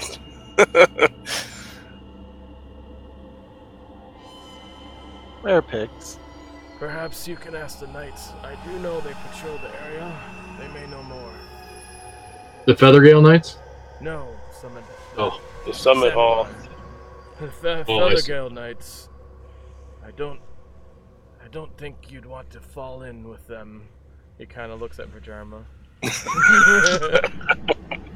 Yeah. He chuckles a little. If we go back there, we'll have to take it over, I think. Yes. All right, Wolf, we'll let you rest. So, when you come back, report back, and come back in one piece. Of course. Yeah. I definitely have to come back and smoke with you. Indeed. So long, friends. I am going to go to sleep now. Okay. If you need anything, Wilder can help you. Good night. And then he goes back in his hut.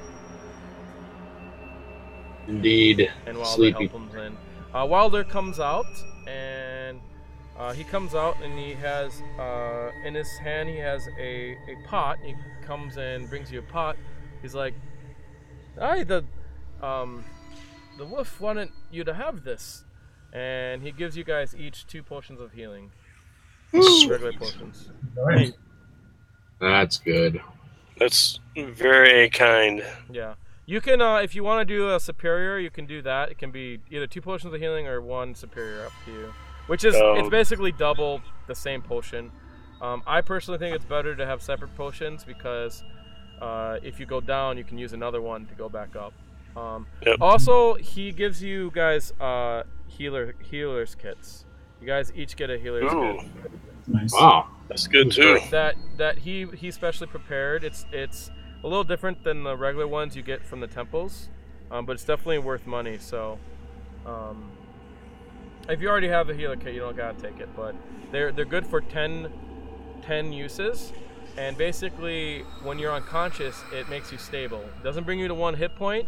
You're still unconscious. It just makes it so you don't have to roll death saves. So you have 10 uses. It means you don't have to roll a medicine check to make someone stable. Basically, it's a free get out of jail. Yeah, it's awesome. And each one has 10, but it's it's pretty bulky. So 1 is good. yeah. Anyways, you can find that in the items list, in the equipment list. Really? Because What's that? said I can't. I've been looking. Doesn't pop up. You gotta go to your player's handbook, and you gotta go I to the didn't equipment open it. list from that. Yeah, don't Didn't look open under item because that doesn't work. So that's good for me and magic items, but if you go in the player's handbook and you go to equipment, they have like, oh wait, where the fuck is it? It's like, there's these tables. I mean, I have it. You have to look through the player's handbook in here. I have it as a. I'm not going to be able to do that tonight. I'll find it. I'll have to write it in and. Yeah, don't worry about it. Don't worry about it tonight. You don't. Just write in. You have a healer's kit. I know what it does. So. Yep. Well, anyways, you guys mount up and take off. Sounds good. Okay, Take so it. basically, the date when you guys take off.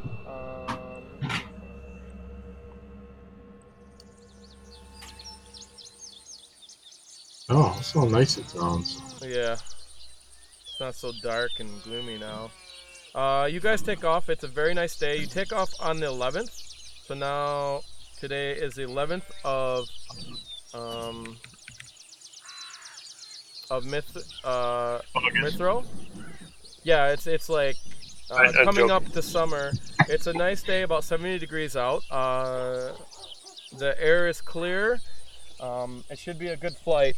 From your map, you probably estimate this will take you about maybe 7-hour travel, 6-hour travel, probably 6. Around there. To go to the Summit Hall, which normally takes like 4 days on foot because you are in the air. So basically, they take you out behind behind Wolf's hut, Griffin. As you go there, there's a big hill. On top of that hill, there is what they explained to you, a redwood tree that is half alive and half dead. It's kind of hollowed out. And they go Like past the carved hill. into it? What's that? Like somebody like just carved into it? No, it's because it's dying. It's sort of hollowed out. Okay. But there's still a little bit of leaves on it, so you can tell it's still alive. But you know, it's on its way out. And basically, Wilder explains to you that this whole place was full of red larch trees, and that's where the town got its name. And they're sort of a magical tree, but they've died off. And when you go over the hill, you can see a big field. And on it, there's a bunch of like dead trees. And then over in the distance, there's a regular tree, a couple patch of regular trees. And there you see a griffin and 2 giant vultures. And Wilder takes you out to them. And gives you guys like probably buckets of fish to put on them. And wildlife that they might eat for the road. So you got like buckets of fish on the side that will get stinky after, you know, a day or two. That you can feed them. So that'll last you like maybe a day. Otherwise they have to do regular hunting. Like every 2 hours they gotta go hunting or whatever. They can do that while you're flying on them, wherever you're going. That's fine too. And you guys mount these great beasts. What are you guys riding? I guess it doesn't really matter. We can do it 2 if vultures. it comes to it. What's that? We have 2 vultures and a hippogriff, right? Yeah. Yeah. I'll take whatever I fit on. It doesn't So I'm matter. the biggest of the The group. hippogriff is smaller than the vultures, but I don't know about strength on them, so I don't know. Well, I think the hippogriff that we had was the one I rode. Oh, maybe. Yeah, you can ride either of them. It's fine. We're not gonna You guys don't have a bag of bag of holdings are useful. Okay. No. Not yet. Unfortunately, in this edition, magic items are a lot more rare. So you guys end up taking to the skies. On this nice day, the flight is really, really nice. You can see all the way across the valley. You can see across the Slumber Hills, all the way up to Crypto Garden, which this is the... I think, Griffin, you didn't close the map, but you guys know it, and you guys have seen it. You can even see all the way up to... You can't probably see as far as Yartar, actually. You have to go really high. But you can see all the way as far as Billiard, and way in the distance you see what looks like a big stone bridge that crosses the Desert River. But you only get like a glimpse of it from here, but it looks like a big giant bridge that goes way above the river. That's why it kind of like sticks out like very, very high. It must be at least 100, 200 feet above the river. That's why you can see it from here. And when you guys are flying, you guys see off in the distance, I'm going to put a square there in the map. Off to the south, it's sorted by Ampel and over by Golden Field area.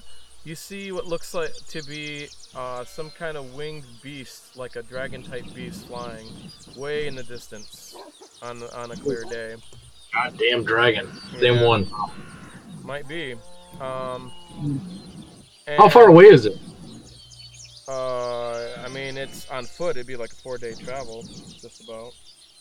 So how big can this dragon possibly be if we can see it from here? This thing's got to be massive. It's a very right? clear. Yeah, it's a very clear day. I mean, that's like 40 miles or something, right? So Holy yeah, shit. maybe you can't see.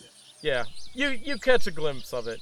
Those that have high perception, though, only people that have really good vision, like Kevril and I think Criella. So, actually, Griffin probably has good vision too. 14. Okay, yeah, not as good as them. So those are the only two that can see it. You make it out; it's way out there. And That probably mean do any of us sense our rides tense up or anything? no. Not from that far away, probably. Luckily. No. They might not even notice that far away, honestly. And you guys fly over the Slumber Hills. It gets up rocky, and you notice the area where you've seen the shallow graves, where the shepherd took you.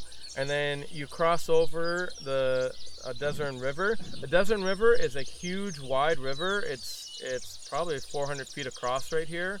It's a pretty rushing river, not something you'd want to cross. But you know, as you look down, it's very, very nice. You guys stop there to grab something to eat, and a dragon lands on your face. yeah. Please Now- roll initiative. And it's We did all our rests and everything, so it doesn't matter. yeah. You guys right. are fully rested. You have all your spells, all your stuff. If we need to do Vhajjharma solo falls missions, over we can do solo missions of what happened during that time later. That's fine. But for now, you guys are flying across. You're at the river, getting a snack. You see the birds go into the water, bring out various swimming creatures, and as you go back up, you pass a hill, and you see in the distance what must be what you're going to. You're probably about, I don't know, 8 miles away, but in the distance you see a very tall mountainous type hill that looks like from here there is some type of structure on top of it. And as you get closer, this is what it looks like.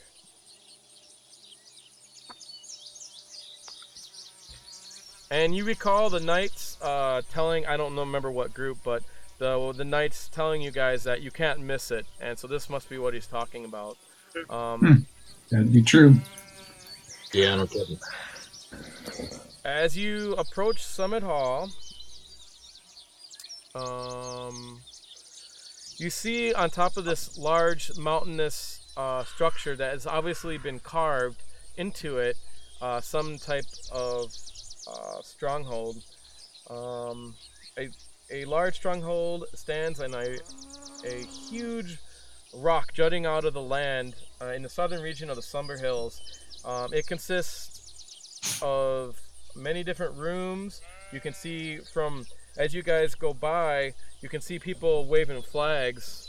I don't know how close you guys get, but I don't think it really matters. But we'll just say you guys see people waving flags to you outside as they see you approach. What kind of flags? There are white flags, and you can't make out a symbol from here, but you can see them waving them. They're surrendering to us already. Yeah. They're like, you can take our keep. It's awesome. Doubtful. So this is, we're coming into Summit Keep, right? Yeah. Let me. Summit Hall. Yeah, Summit Hall. Yeah. Alright. Let me find some music. Desert. Did you make that picture, Shawn? Some of it was done from before, and then I had to paint. I had to paint a bunch. So half. Yeah, and looks half. good. Looks good. Yeah. Because it wasn't exactly. It was like close enough. I didn't want to spend a lot of time on it.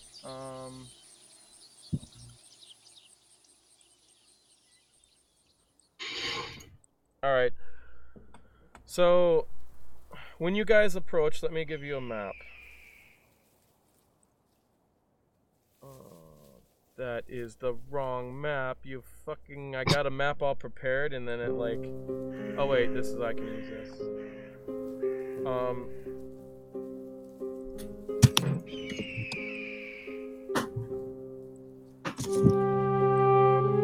So, as you guys approach, you can see on the battlements there are knights that flag you down, and they kind of point over to the courtyard for you to land. And when you go land in the courtyard, you see there are a lot of knights here that are training.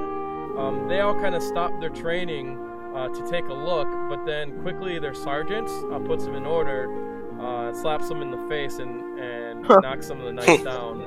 So, Okay, then. so they get back to training, and you guys land, and there are a few knights out front that are in shiny silver armor, and they have the symbol of Tyr on it. Oh my god! My hero. Which is Griffin, you would know right away. You don't have to roll religion. Tyr is a good god, a god of justice and law. So you know that from before, anyways. If I remember. Oh, was this like the other night we met when we were at the tavern? This is the base for the Knights of Samalar. That's what you know. Okay. And for those guys who didn't know, I'm sure you guys all discussed it. The Knights of Samalar are good knights. Basically, they were... Well, they're probably going to tell you anyway, so we'll just go through it. When you guys land, some knights direct you in to your beast. Have it land by the stables, and the guy that was in Red Larch that met you before, he's out there standing just waiting for you to get off as the stable handlers help you off the beast. Oh, nice. So the guy we already know is there. You tell the stable handler, they ask you what do they eat, and you tell the stable handlers the instructions, which instructions are, there's whistles on them, and you blow the whistles when you want them to come back to you, and you blow it like 3 times, and that means they're gonna go flying off hunting, and so you can just let them do that, and they'll stay within a radius, so you don't have to feed them. Or you can keep them here and just feed them the food yourself, but they like flying a lot. And standing there is the general, oh man, what the fuck is his name? I hate that. I hate names. I wish we didn't have to deal with them. I hate names too. Man, all these fucking crazy ass names for this shit, it's fucking nuts. And I don't remember where those particular notes are at. Nope, it's not foreshadowing. It's not names. That'd be useful. Leader Poohead. Yeah, that's his name. Ooh, wow.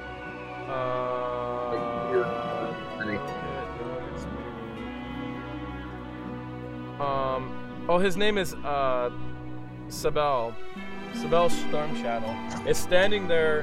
If you remember, he's an elderly gentleman, maybe 55, in great shape. He's standing there with 2 other knights, standing beside you, and he sees you, and he has a big smile on his face, and he's like, "Well met, friends.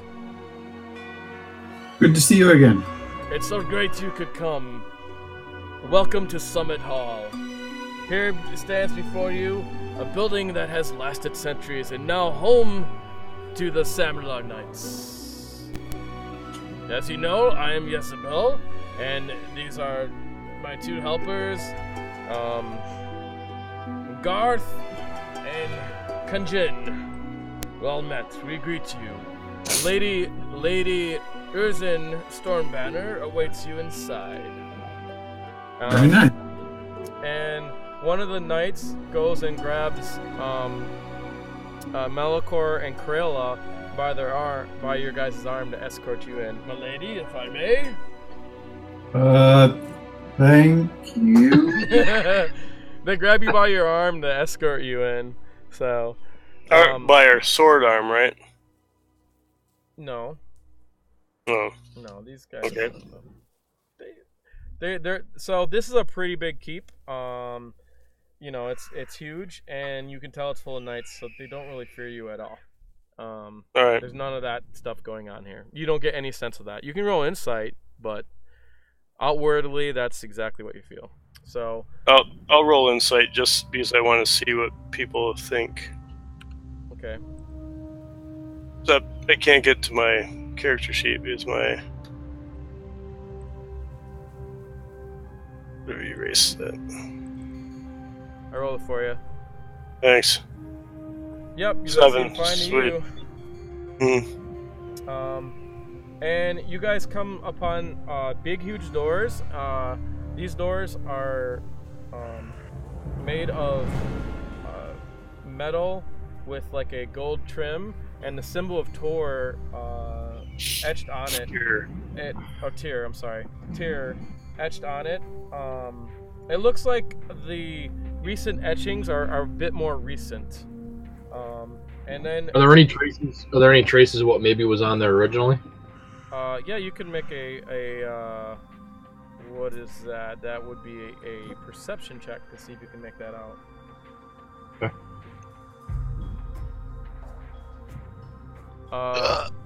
You are. That was hot.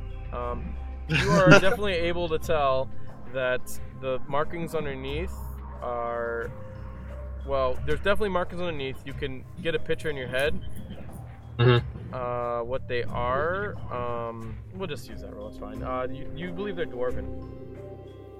Okay. And as you walk into a courtyard that is a well-tended courtyard with a well. There are gardens around and full of full bloom flowers. There are trees and benches, and as you walk in, underneath a tree on a bench sits a figure, a female figure, adorned in full armor, and he brings you in.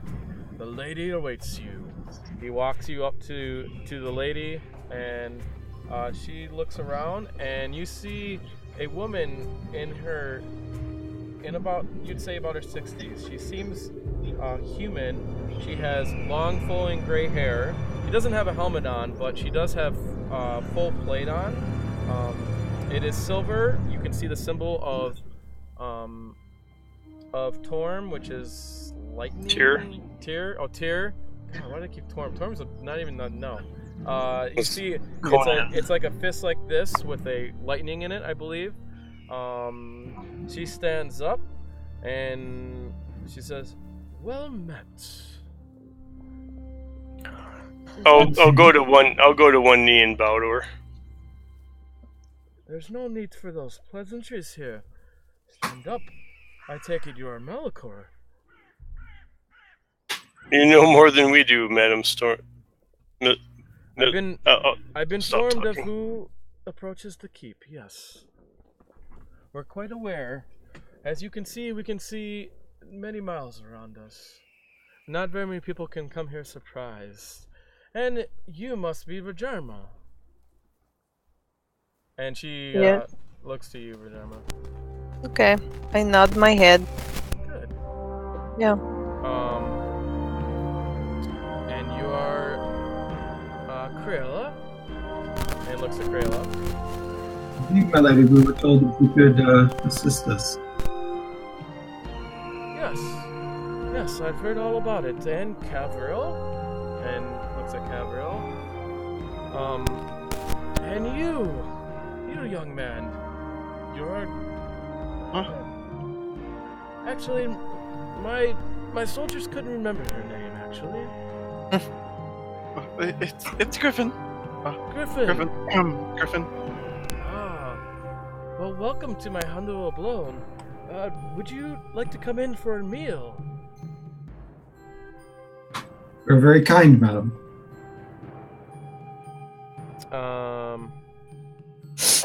And she's like, well, let me show you around a bit first, and then they'll be ready. As she looks at the servant saying, no, basically we're not ready yet. And let me take you on a tour real quick.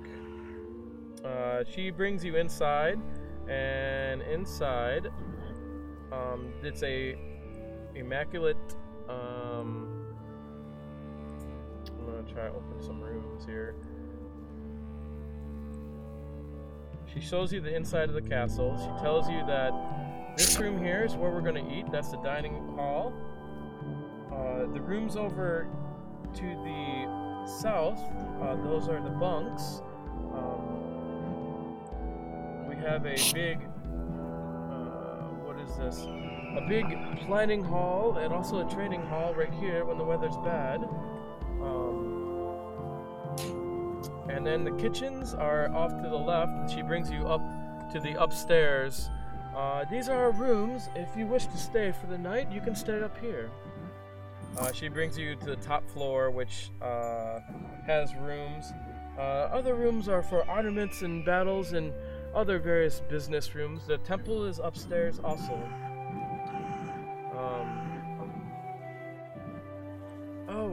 I'm afraid I didn't introduce myself. My name is Lady blah blah blah Storm something. Banner Storm. Yeah. Storm Banner. Storm Banner. Yeah, her. Banner. Yeah. My name is Lady Stormbanner. So, I heard you guys are up in the, when she showed you the room, she starts talking to you there. So, since we're waiting for the meal, I heard that you need supplies and help. That's correct. And what is it you're looking for, so I may tell my men they can get it ready? Well, we spoke of possibly getting silver-plated weapons. At least one apiece that we could use.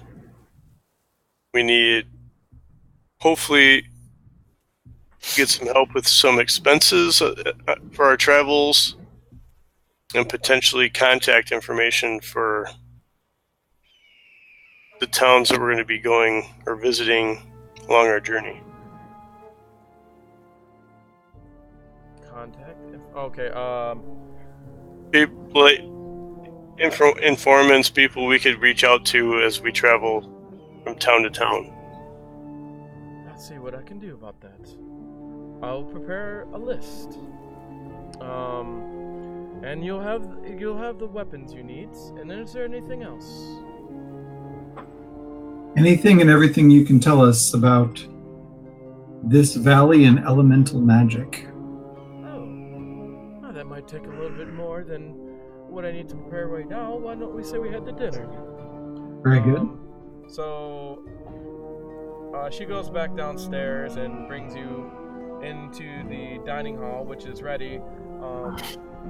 And there, unlike the Feathergale Spire, it's not full of knights. And here, there's only a small section, enough for each of you to be seated. And there is food already out. And she sits down with Sabel, the captain that you guys know from Red Larch, and they sit down and you guys proceed to eat a meal. It's a really, it's not maybe the most magnificent meal. Honestly, the meal at Feathergale Spire was a lot better than this. But it's okay. It's not bad. And after the meal, they're like, "Shall we get to business?" So during the meal, can I just make some light conversation with them, and I kind of want to gauge their reaction as I talk a little bit. I want to just kind of in the course of conversation. So, tell me a little bit about the keep here. It seems to be an impressive structure. How long have you folks been here? The Similar Knights have been here for the last 40 years. It is the new home of the Similar Knights. As of late, the Similar Knights has... Well, we had to go a bit underground. And as of recently, we've gone into more matters again. I don't know if you know, but there was... I can't remember what the fucking war it was. When the Zenderman Keep, the Zentel Keep, right? Yeah. Zentel, yeah. When there was like some kind of conflict during Zentel Keep or something. I can't remember what the name of it. But basically, she explains to you that Zentel Keep, during that conflict, they were framed for something, and so they thought they were actually doing bad.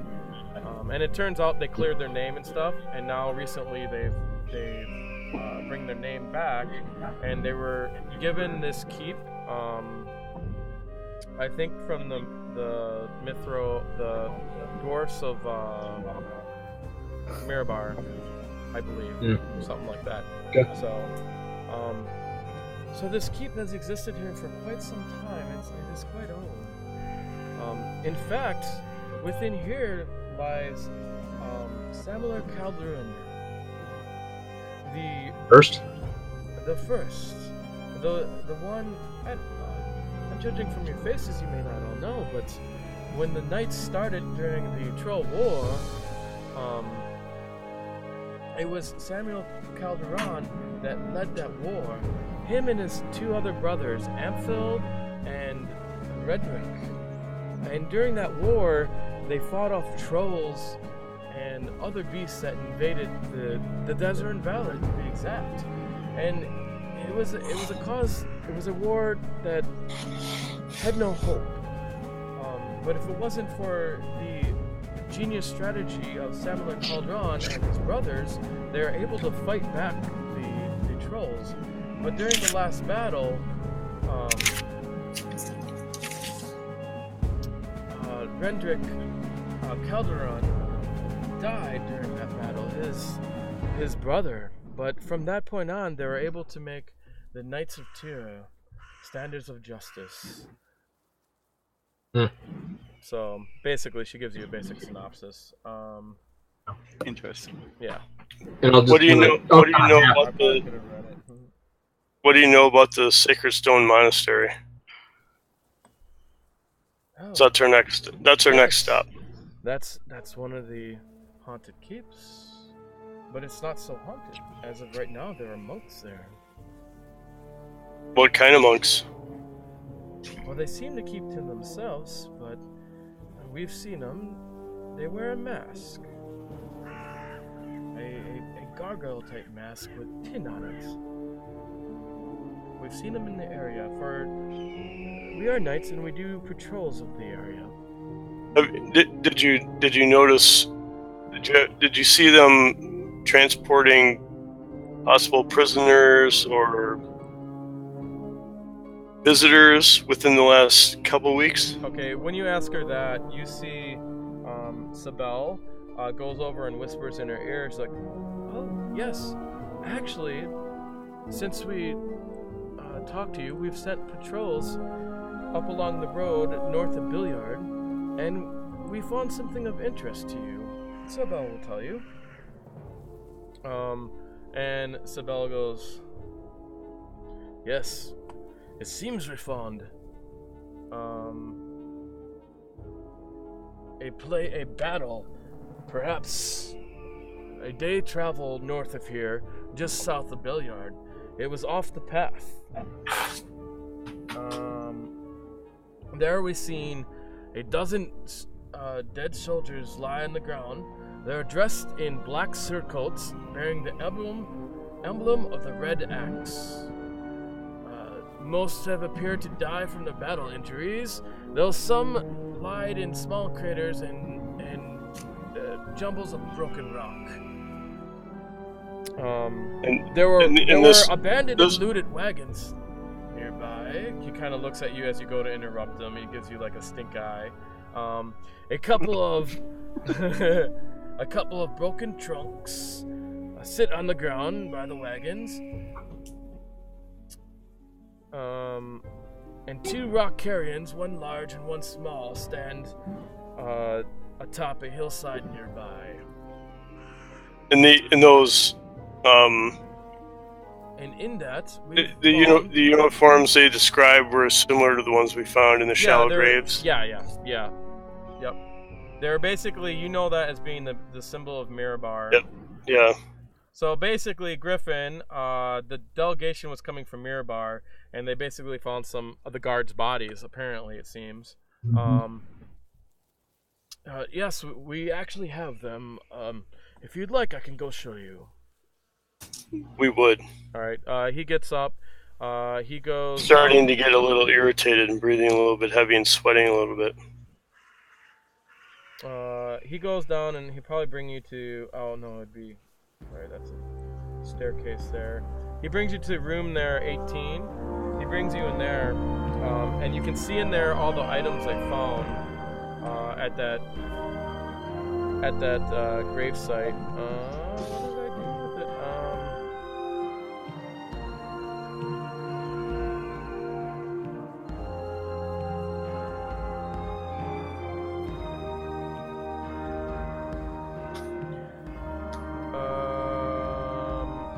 We did not find any of the delegates or anyone alive,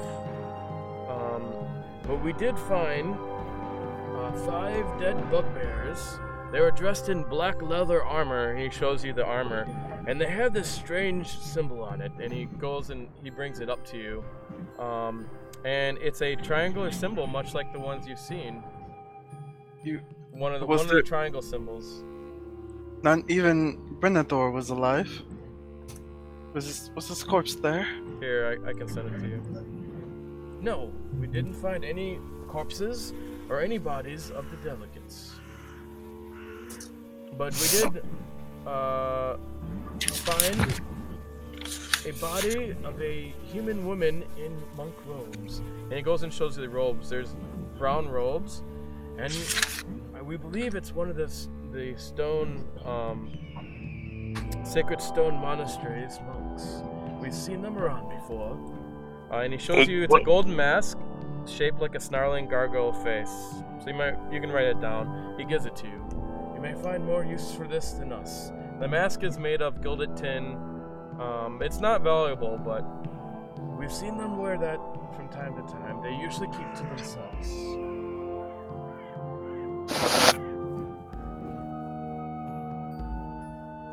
Do you have any idea how many of these monks reside within the keep? From our best judgment, we have to say there's a minimum of at least 20. There could be more. We know where the keep is, but we don't go too close. Well, that's where we want it. That's where we want to go. If you can help us with directions and. Yes. If you have a map, or if you don't, we can give you a map that will lead you right to it. That's fine. And also, when we tracked the area, we found that. So I'm gonna mark this on your map. So you guys we'll just say you bring out a map real quick. So I'm going to zoom in to the area where they found all this shit. Oh, let me mark it down on the map. So I'm gonna share this with everyone and then zoom into that area. So there's a square box there. Mm-hmm. I'll move it. So he marks it right there. It's alongside that kind of road. And he says that we were able to track about 30 bugbears and medium humanoids wearing boots headed west into the hills. There, they stopped at the river, and somehow they must have crossed. He'd still be alive. This symbol with the triangle we found all over Red Larch. But we haven't really seen it outside of Red Larch, which means that either the people involved in this traveled really far overland, or they've got sneaky ways to get up that far north. Yes. I don't know what these symbols mean, but you know the guy before, he was talking a little bit tougher before in Red Larch, but now he's a little bit softer, you know. But it might be all the wine he was drinking too. So, yes. I do not know what these symbols mean. But you guys showed them all the symbols, but you did show us the symbols. So somehow they're connected. They haven't done any research to try to figure out the symbols? I don't know what research you would have us do. We did find the battle site. Apparently there was some type of battle that happened, which we found on the bodies. We've been patrolling the area, but we are knights, and it seems that you're better suited for this work. It requires... Are you there? What? Oh, but Please? What's that? Oh, he's back. Okay. Who's back? We you. lost you there for a Man, second. I don't know why it keeps losing me.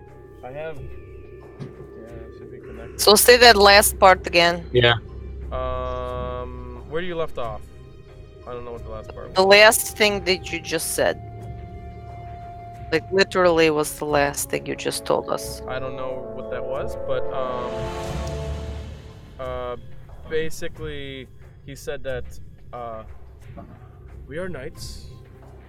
We train hard. We keep to our training. We're trained for battle. But this type of searching does not suit us so well. And I feel you're better suited for it. If we had need, say we encountered somebody at Stone Monastery or one of these other haunted but not so haunted keeps and had need of backup to destroy the evil that holds sway there, would we be able to call upon your knights to come and battle such evil?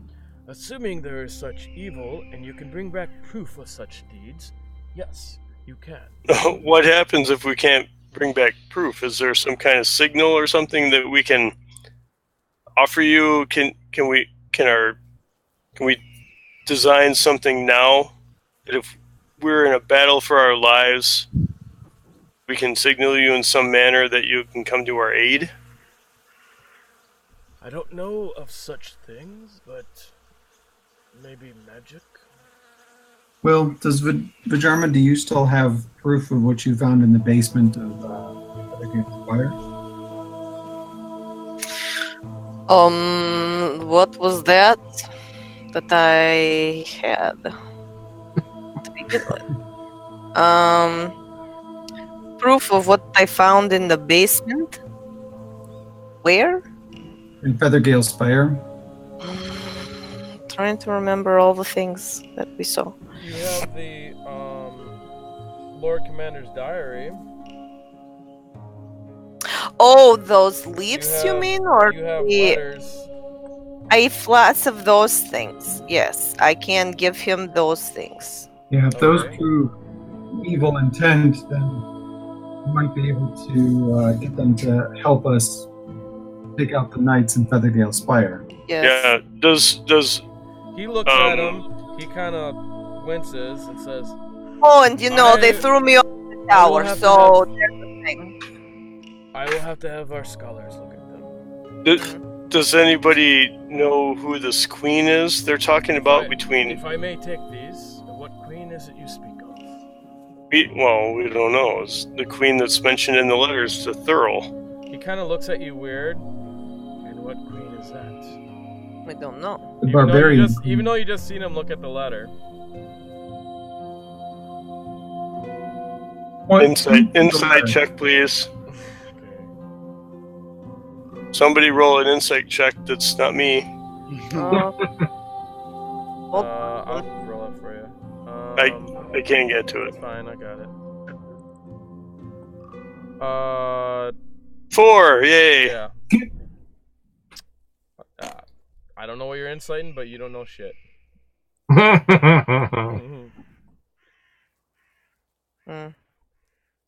Again, you don't really detect anything. I will have to bring this to the scholars. I'm to assume you're spending the night. That seems like a good idea. You've been very hospitable, and we appreciate Yes. I will. Absolutely. We have some scholars above. I will give them the papers. They'll record them, and we'll give them back. With your permission.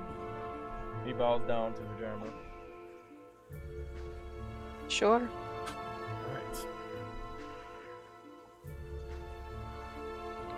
Alright. The lady Yurshnal walks in. She's like, well, what is it you think? I think I'm sleepy.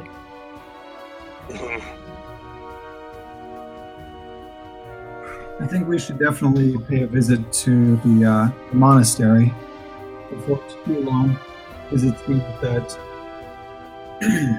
they have a hand in the disappearance of the delegates. Absolutely. I don't know if I'm prepared to do that tonight. That's fair. I mean, if you guys want to continue, that's cool with me. But we have a busy day tomorrow. Well, I mean, in real life, we have a busy day. And I have to, I'm hosting a Battle of the Bands on Sunday, so. Alright, you want to make the next play date? Sure. I mean, if others still want to play, you could go scope things out, all that kind of shit. Doesn't matter. Yeah, that'd be fine with me. Yeah, we If can at least go they investigate. wanted to continue. But while you're on here, it's always best to make the time when we're all together. It's much easier. Do we have a... Wedding next weekend. And I guess Friday could be an option, but... No, not next Friday. Alright. No. Maybe the 24th or 25th. Yeah. That's the weekend before school, so no promises. I'll have a lot of shit to coordinate that weekend.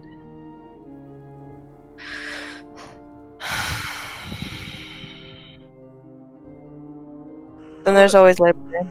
Yeah, the next weekend would be Labor Day, so we'd probably find a day to do it that weekend. Okay. It's probably more Or like night. Like a Saturday or Sunday or something. Sounds good to me. Alright, Yep. sounds cool. Cool.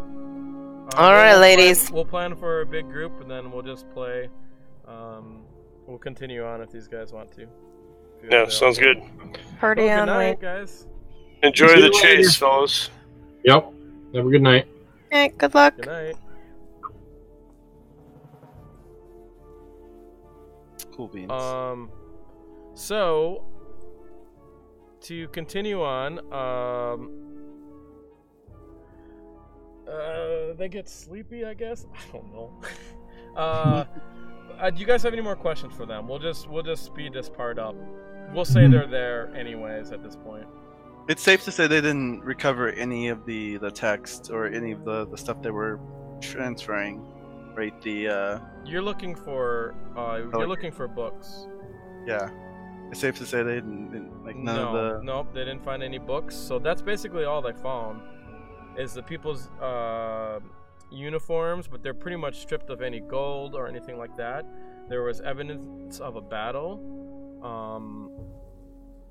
with a lot of bugbears and yeah. And there was they did find it odd that they had a lot of there wasn't any slash marks in the bodies. A lot of them had their head bashed in. All blunt force trauma kind Yeah. of stuff. Yep.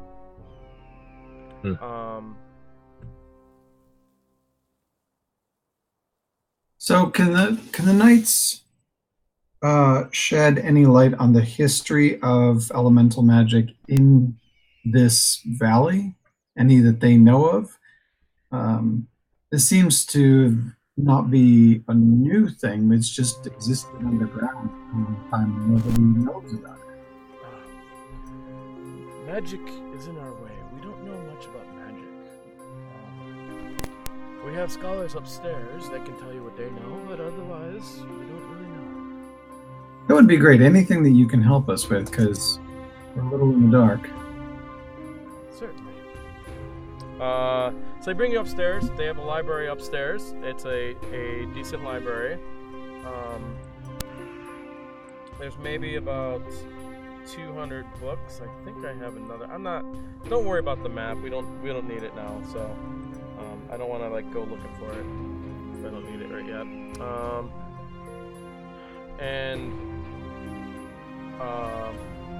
In there's two monks.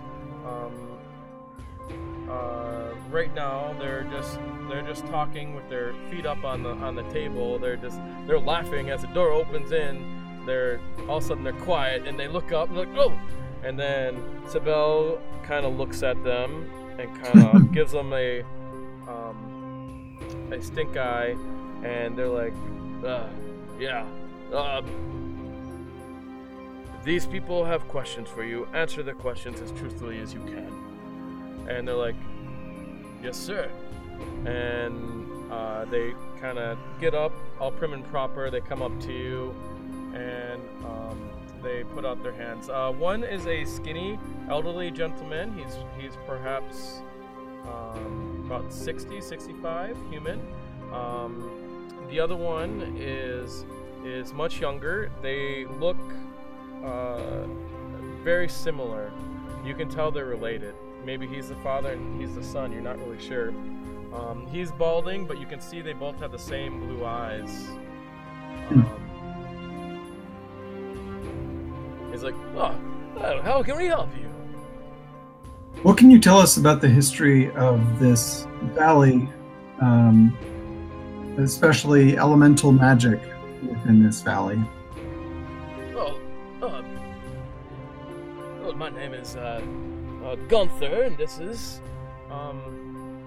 Dave, my son. Well met.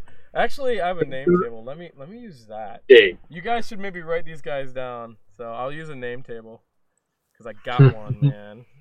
My name's Dave. Hey, man. I'm Dave, dude. What up, Dave? Boom, boom. All right.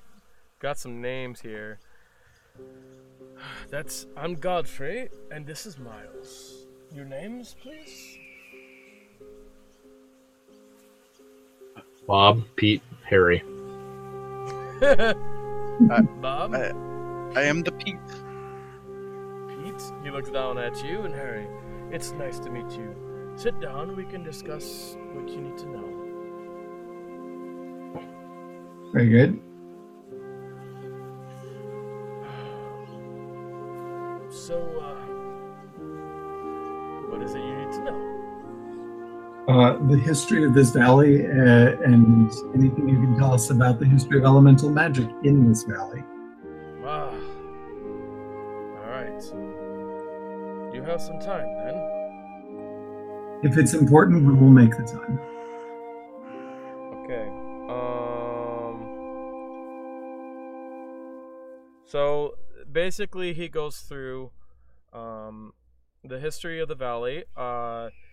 The history of Valley was, you know what? I got history. I should probably look at that real quick.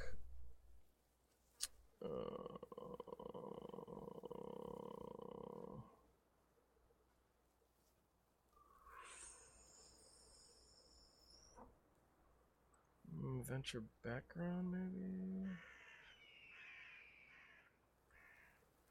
Sorry, I'm trying to look for... Unfortunately, when you're running, you never know what people are gonna ask. Sure. What is the full entire history of every single thing ever? You're like, fuck. We've got the resource. We might as well take it. Yeah, totally. I didn't think that way.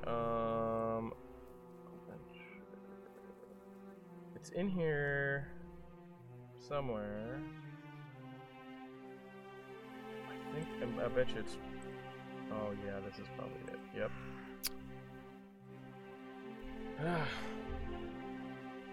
Most people who live in the Desert Valley probably have no idea of its long history.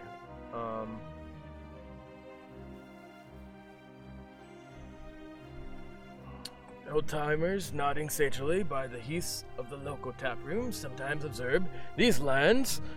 They have old bones. Most locals have no idea how right they are. He's reading from a book. But I'm trying to see if it's not too well. That's a little bit long. I'm trying to sum it up for you a little bit more.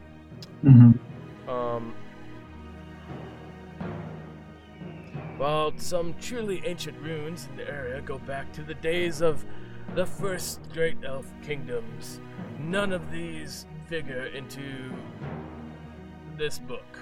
The earliest,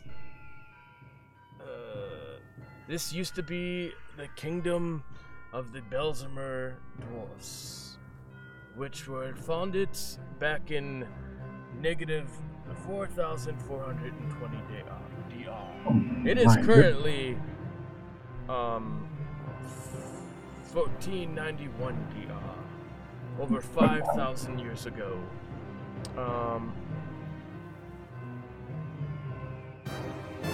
It is your lucky day that you're talking to us. Actually, you know what, Griffin? You know who these people are. Do I? Yes, because we're from Candlekeep. And then as soon as they say that, you realize you know who they are. They're actually abbot monks that maybe you've seen them there. So they're people that's made it into this super. They're super monks of Candlekeep. Only special people get in, and you identify them, and you know them from your time of studying there. But they left some time ago, so they wouldn't know you, but you know of them as like, oh my gosh, that's like one of the really cool monks. So yeah, I'm totally fanboying, you know. It happens to be your lucky day that. What is that? What's that called? Those monks? I forget. I gave you that name. Oh boy. Let's see. The abbot. Maybe my notes.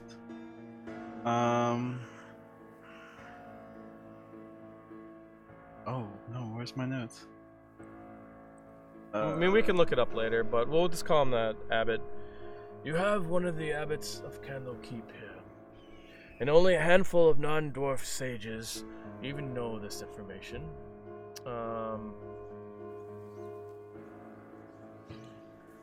In fact, I dare say most people don't even know of the Belzemer themselves, but there are dwarfs from many years ago. And the stone bridge, lying just north of here, we believe was created by the Belzemer. As you'll see, many of the ruins in the area were created by the Belzemer. This keep you're in was perhaps not one of them, for it seems to be something that came later.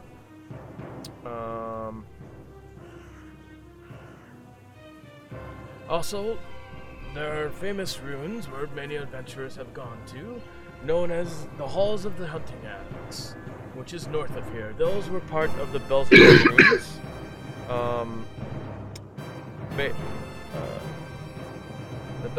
The realm of the Belzemer was something rare, a dwarven kingdom built on the surface, with its strength measured in the fields and pastures.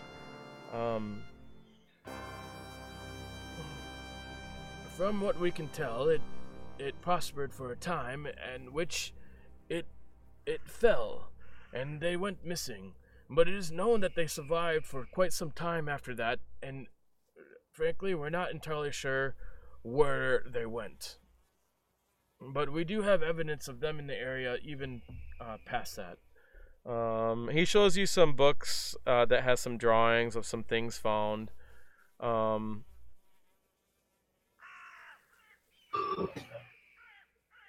And he tells you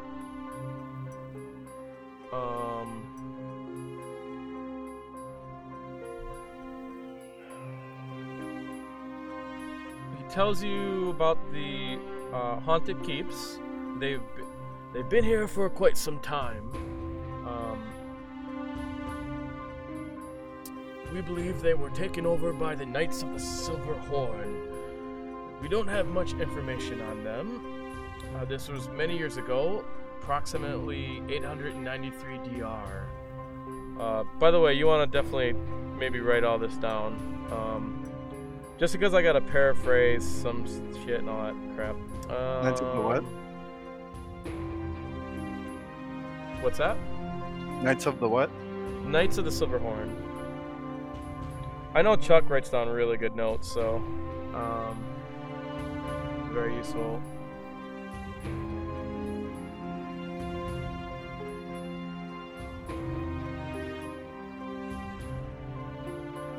We know they existed in the area, but during the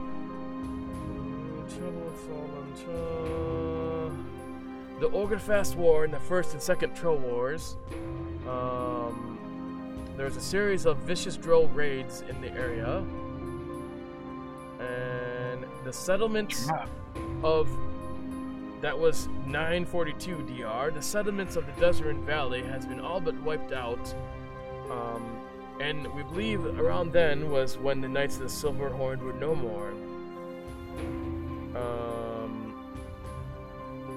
We believe they may have used the haunted keeps at one time, but their legacy has since wilted away.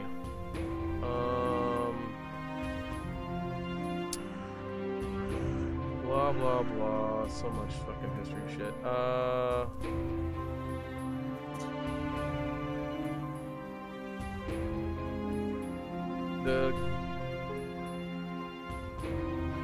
They talk about the troll during the Troll Wars. That's when the Knights of Samalar were made, and I do have that history. So they go through that for you. Story. Knights of Samalar history. I'll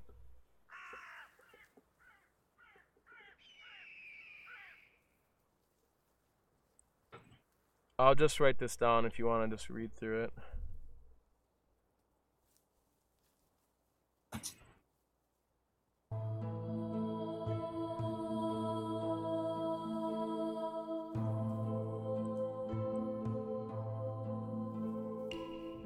I have to edit some stuff.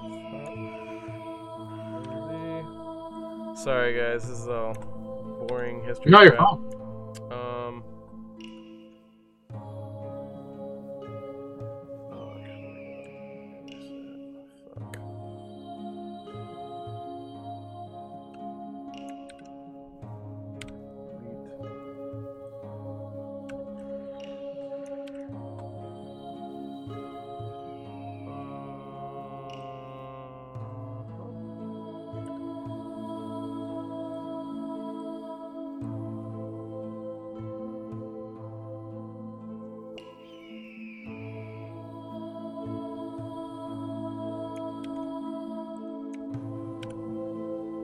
There you go. You can just copy that. But basically, he gives you detailed information about the Knights and how they came about, and what they had to do with the Desert Valley area. So basically, the Troll Wars was something. So people were civilized. They had like civilization and stuff, and trolls started coming out in great abundance, which caused the Great Troll Wars, and they pretty much almost wiped out a lot of humanity. But the Samalar Knights, as in Samalar Cauldron, were able to stop them. In one last battle, where Rendrick Cauldron and Amphil Cauldron died. Amphil the Just is his name. They were his two brothers. Basically, they tell you there, and they tell you about the Zenermen. The problem lost their headquarters to Zenermen thanks to the treachery of Dag Zareth or whatever. So basically, that's the history of the area. That's what you know. You know, way back in time, it was these Belzemer dwarfs that were here, and they disappeared. They don't know what happened to them, but they do know they still existed in the area. But they were weird dwarfs that lived above ground. And then these Knights of the Silverhorn came into the area, and they inhabited the haunted keeps. But they were wiped out during the Troll Wars, and then then came the Second Troll War, and then came the Knights of Samalar, and they were formed. And basically, civilization came back after like 1000 DR. That's when it started to where it is currently. So, like 400 years ago or something like that. So that's basically the history of the area. Elemental magic. They basically tell you the elemental planes. There's 4 elemental planes: fire, water, air, and Earth. Earth, right? And they actually surround the material plane. That's what we're on. Everything exists in the material plane as we know it. And these planes are like pocket dimensions that you can go out. They don't call them pocket dimensions, but they're like other worlds that you can enter through only through magical means, or various places on this on Faerun, various magical places and stuff like that. And they're places that compose of those elements. They don't know much other than that. And in between, so if you think of it as a circle, I think I have it in the notes. Like if you go down to the 4th day, they show you this. They have a picture of that. And they're like oh, and you see the signature of Wolf down in the bottom. Know that. Wolf, you've been everywhere. Oh no, you heard it. You were there, Griffin. What he said. He hasn't been there. He just I don't know if they didn't tell you, but basically Wolf got this information off the Arakaka. If you remember, that's how he wrote it out. That's how he's able to draw it or whatever, from what they knew. So, but basically that's what they tell you, but they don't know much about it. It's just a common, not common, but this is what's known of it. Were there any records of any elemental magic existing prior to the Troll Wars? Were there any existing documents from before those times? Elemental magic has existed since the beginning of the material plane. They're intertwined. But I mean specific instances in this valley of forces that allied themselves with elemental magic, or no giant purple radiating stones coming out of the earth, just as an example. And they kind of, the father and son, they kind of look at each other and they just kind of chuckle. You say some weird things. Unbelievable. All right. No, they know nothing of this. Okay. At all. Yeah. And they say you're welcome to look around in their library if you want. I'm not much for library. I will. Yeah, you are. I know you are. Alright, what are you looking for?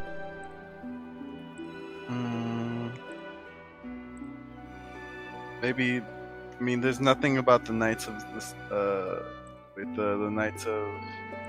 Yeah, he Silver? just gave you the books of the Knights of Samalar, so that's about all. I mean, I gave you all the information that I'm probably gonna be able to give you about them, but yeah, it gives you a pretty detailed information without like reading like days, you know, on the books. But he lets you look at the book. He has a big history on it, and while you're looking at it, he tells you, we actually have the bodies of Samalar Khaldrun here, and as well as Rendrick and Amphil the Just. They're buried here in this exact place. Maybe, can I, what about the creatures that we fought in, Red Larch?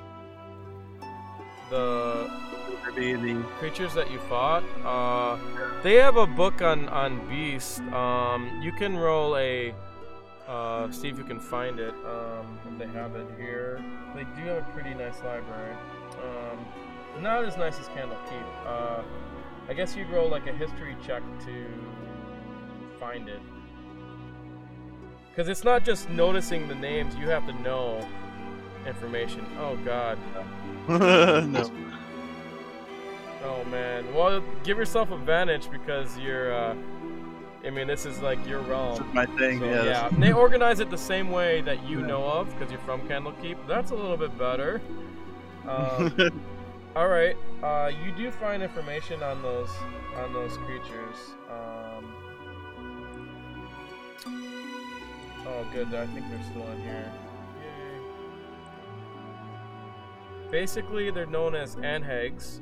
Anhags resemble an enormous many-legged insect, a long antennae twitching in response to any movement around it. Its legs end in a sharp hooks adapted from burrowing and grasping its prey, and its powerful mandibles can snap a small tree in half.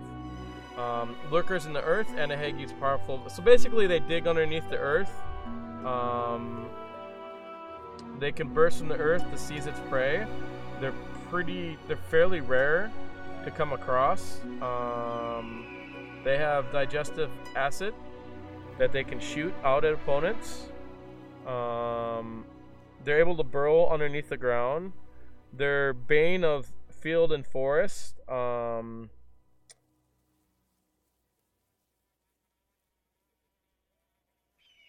They eat soil, they believe, and meat, particularly humans. But they don't necessarily go after humans. They'll just attack anything they're hungry for. So, they're definitely never seen in cities. They're like when you're traveling out in the wilderness.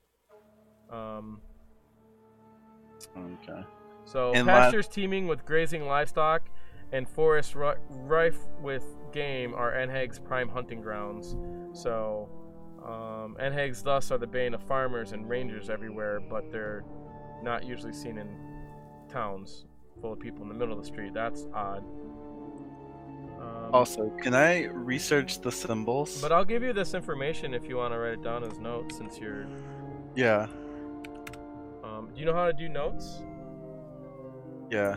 On the right-hand side, there's a note the- column, and then you can make a new note if you hit the little stop sign symbol in the right-hand bottom side after you hit notes. Yeah. And so those are yours. You can make it public. I don't remember how you guys make it public, but you probably right-click it and make it public. Other people can see it, or you can just do your own notes. What's that? There's a button that tells you that if you want to. Oh, okay. Okay. I started keeping mine in a Word document so I could actually read them when I don't have Fantasy Grounds open. Yes, that's a good idea. Like, you know, when you're here, put it in there, but definitely put them in your own document. Therefore, you can,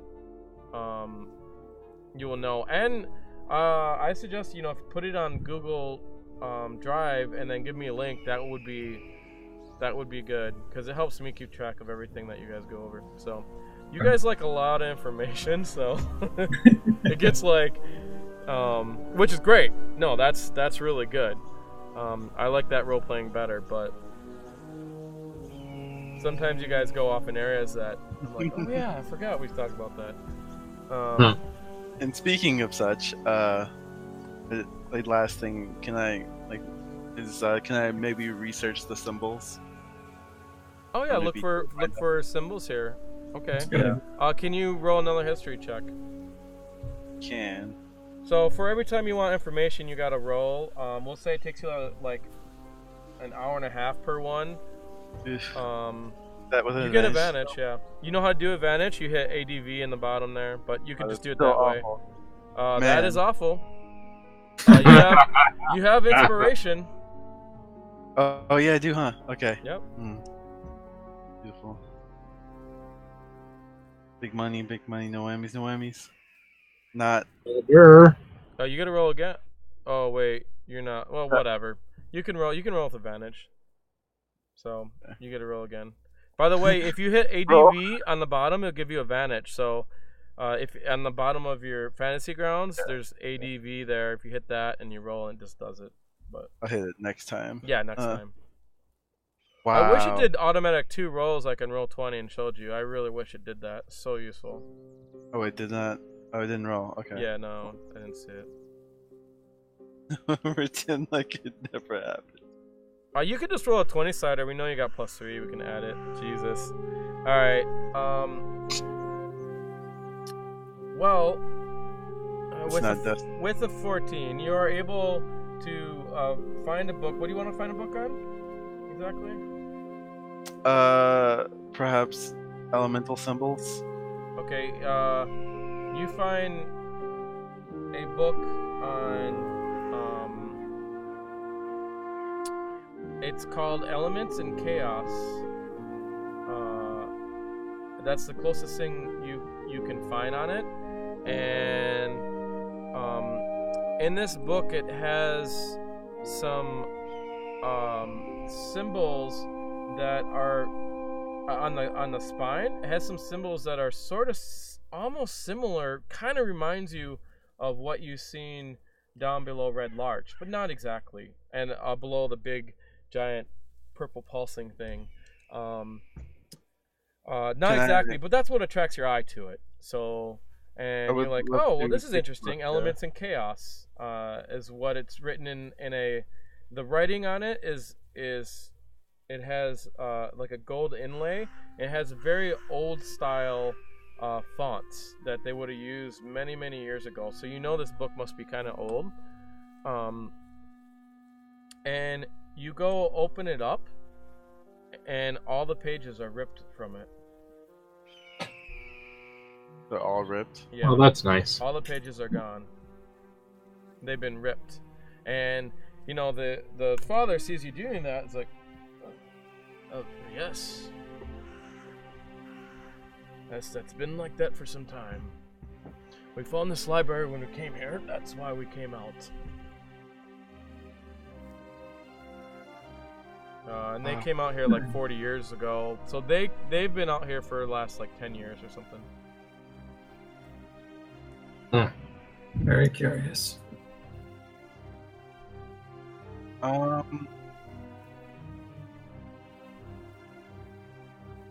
Okay. I'm probably gonna think about it while I look at this book. Like, just kind of study the book a little bit. You don't glean any other information. You're not sure what the symbols are. You can roll, history if you want to try to figure out more information from it. But you don't get advantage on this. Because that was like finding books that are ordered just like your keep, so... yeah, that's a nice roll. So... You take a closer look at the symbols on the outside. You do find some similarity in the curvature of the symbols that were found in the bottom of... We'll call that the old well room. That's what I call it. It's sort of like a well room, but it isn't exactly. The old well room with the pulsing purple obelisk on the bottom floor. You definitely identify some of the very similar markings. But other than that, you don't know what they say. Is there any language that you know of? Okay.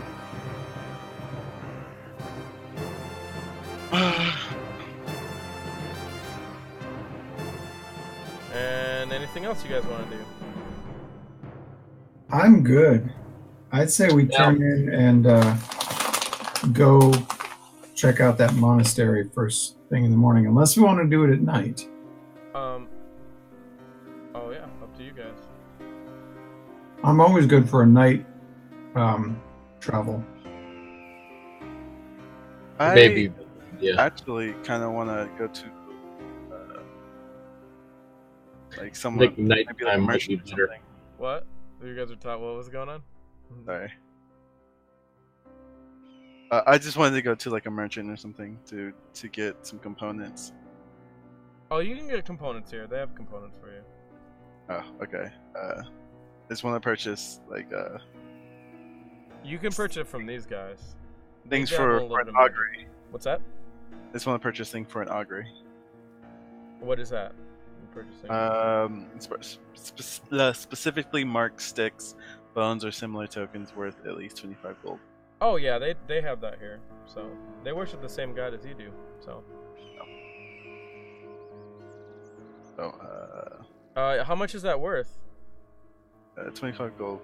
You know, you don't need to get that because you can just use your focus. But it's good to get it. If you lose your focus, then you can use it. It takes like a half day or something to make a focus. A focus can be like any object, like a crystal, your staff. It could be your shield if you want. Actually, my shield might have been my focus, and since it was turned into something else, did I lose my focus? It's up to you. You can make that your focus again. Yeah. You basically lost the touch of the focus, but now you gotta redo your seances so that becomes your focus. So. Okay. Yeah, but you would have done it in Red Larch. You guys were like on downtime, basically.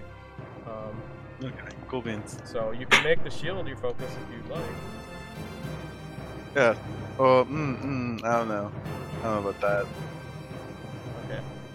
Shield's all like evil or is it evil? I don't know. It's creepy.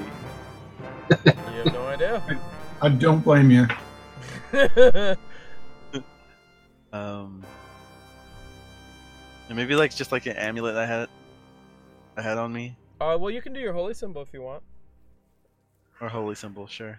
You know, and think of this as like something you won't lose, because if you lose it, then you do have to have the material components.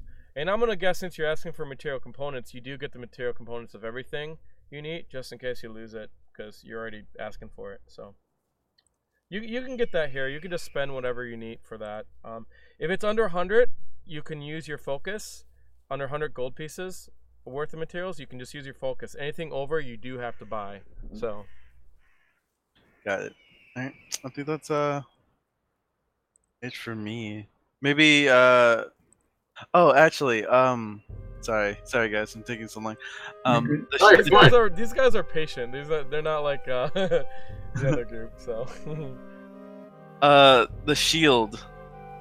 I wanna know, like, maybe if I can research the shield that I have, and maybe it's like what it's made up of. It's like. You can roll to see if you can find information in the library. I mean, remember, the library isn't Candlekeep, so it isn't the biggest in the world. Yeah. But you can. There's certain things you can find.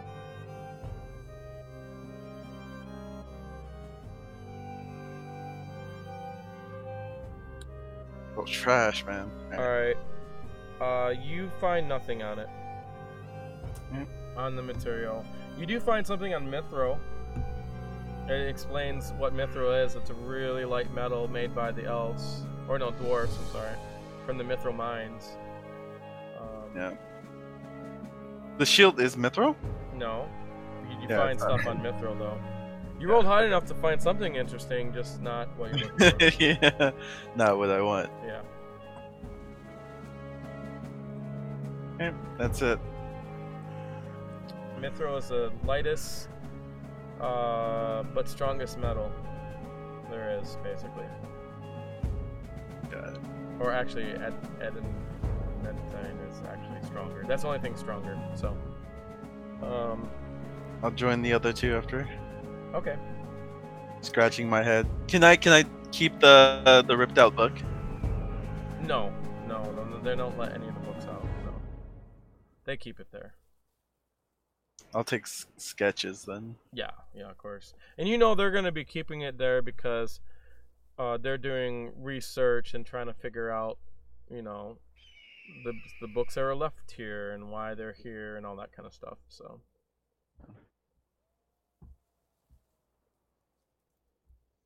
Cool. And Lady Stormbanner. Later on at night, she offers to, if you guys would like to go see the graves of Cauldron and or Samular Cauldron, Rendrick Cauldron, and Amphil the Just. I mean, I don't really care, but I would just to be nice. Okay. Right. I'm not gonna roleplay through it. I'm just gonna explain it to you guys real quick. Unless you guys really dig, talking about all that stuff, we can. Up to you guys. But good. What's that?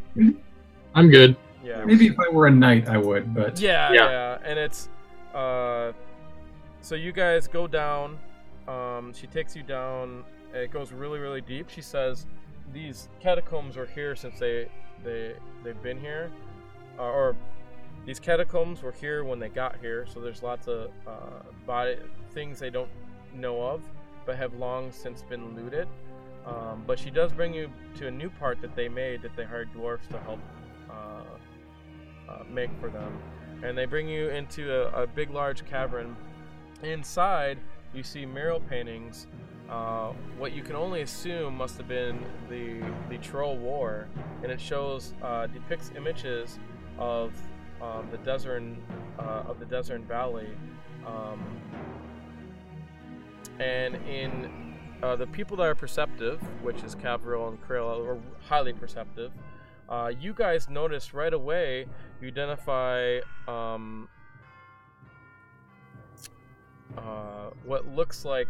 So it's a big giant mural. It looks like the world, and it shows like armies battling in different areas, and it's like a bird's eye view sort of thing.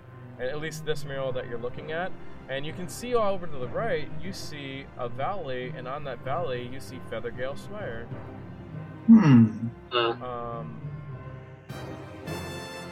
So whoever made this must have gotten a bird's eye view of the whole area, and you can see like there's armies that are battling.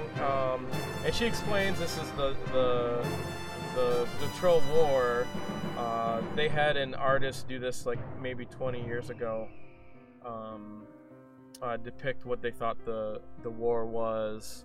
And you also see another thing that looks like a big giant stone bridge going over the Desert Valley, and that must be the bridge you guys seen while flying.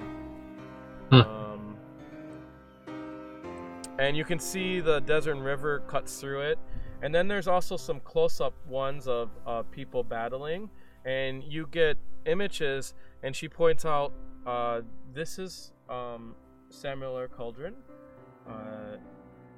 This is Rendrick Cauldron, and this is Amphil the Just.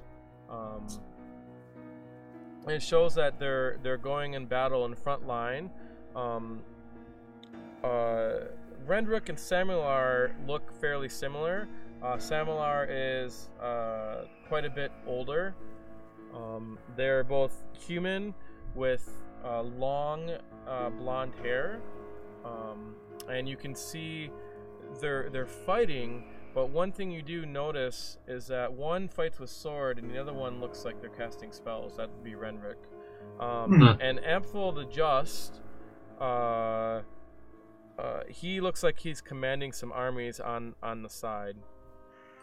She explains that Samuel and Rendrick never left each other's sides. They were very close.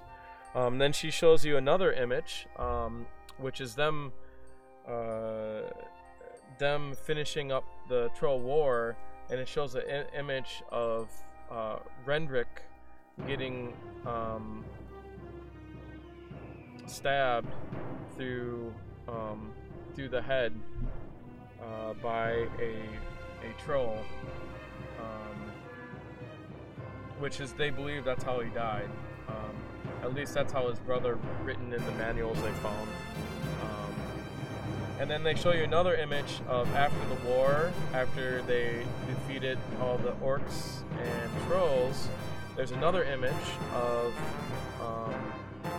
Samuel holding Rendrick and Amphil the Just standing there looking down, and you can see their men behind them all looking down, and Rendrick is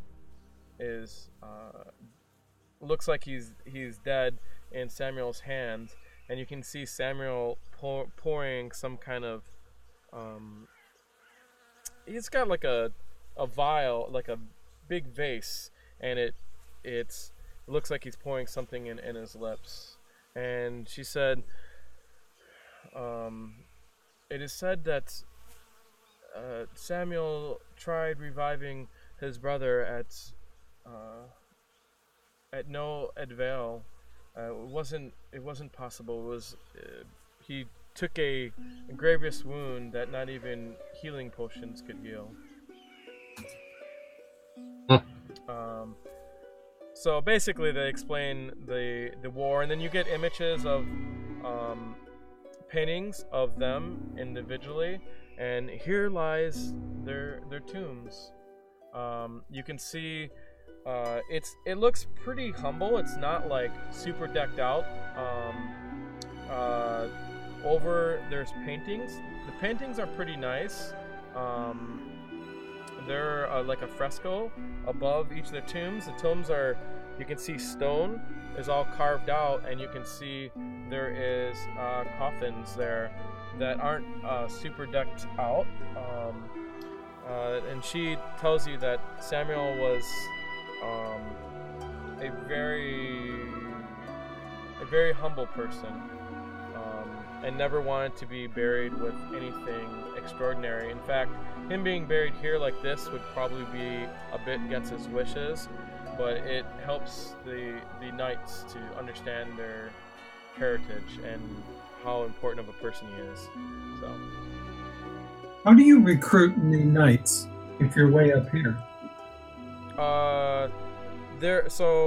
When you came up, there is a path that comes up here.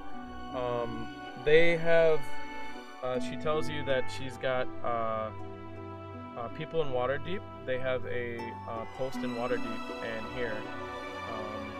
So they've been made small because of, I don't know if you look at the history, because of the betrayal and the Zenderman Keep or whatever. But they're finally going back to the same reputation they used to have, being good to the land. So that's why they're here to make a name. They were given this place by, I think it was the Council of Mirabar let them use this place.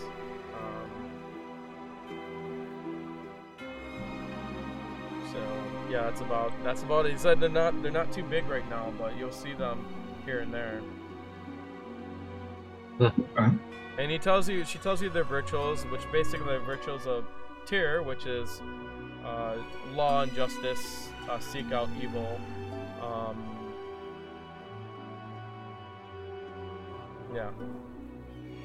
On there is probably written their virtues. I don't know what they are, but we'll just say they're there. Okay. Which is probably like, above all, hold the law, do good, and smite evil, something like that. Sounds good. All that good stuff. Yeah. Makes sense. Yeah, that's about it. She lets you go get weapons. So pretty much they have whatever weapon you want, except they're not gonna probably have silvered like derricks and like martial art weapons, but they'll have most of the stuff in the player's handbook. Actually, they probably do have some. Come think of it. Yeah. If not, I'm sure they have daggers if they don't have derricks. Yeah, they got daggers and stuff like that. Otherwise, you can have like a blacksmith make you one, but you'd have to wait here like a couple days for that. So you guys can take whatever silver weapons you want. And as a gratitude for, she knows that you guys had some difference to finding these other good delegations, and it's not really your responsibility, but as a kind of prepayment for some of your troubles, she gives you guys a sack of 100 gold pieces.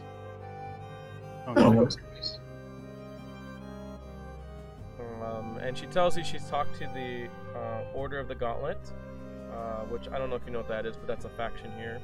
They're the good people.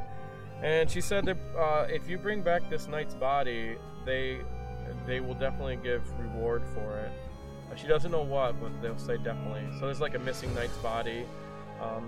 And she's pretty sure the other factions would probably give reward for the other delegates. Since that was of utmost concern to you. They don't have any extraordinary weapons that they would be able to part with, do they? Along the lines of being, I don't know, magical? Yeah, she tells you that they can part. They do have some magic weapons they can part with, but they will require that'll require a fee. A what? A fee. Money. Fee.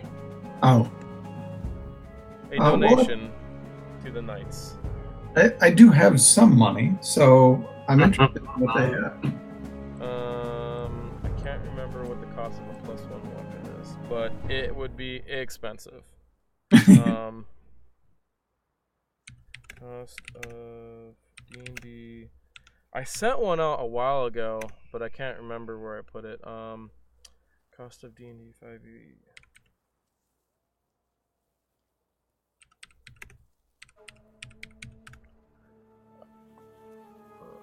Prices.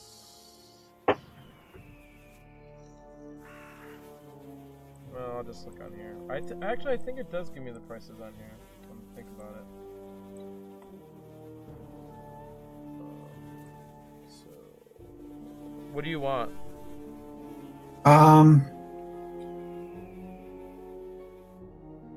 A ranged weapon or a rapier I'd be interested in. You already do have a magic something. I have a magic dagger.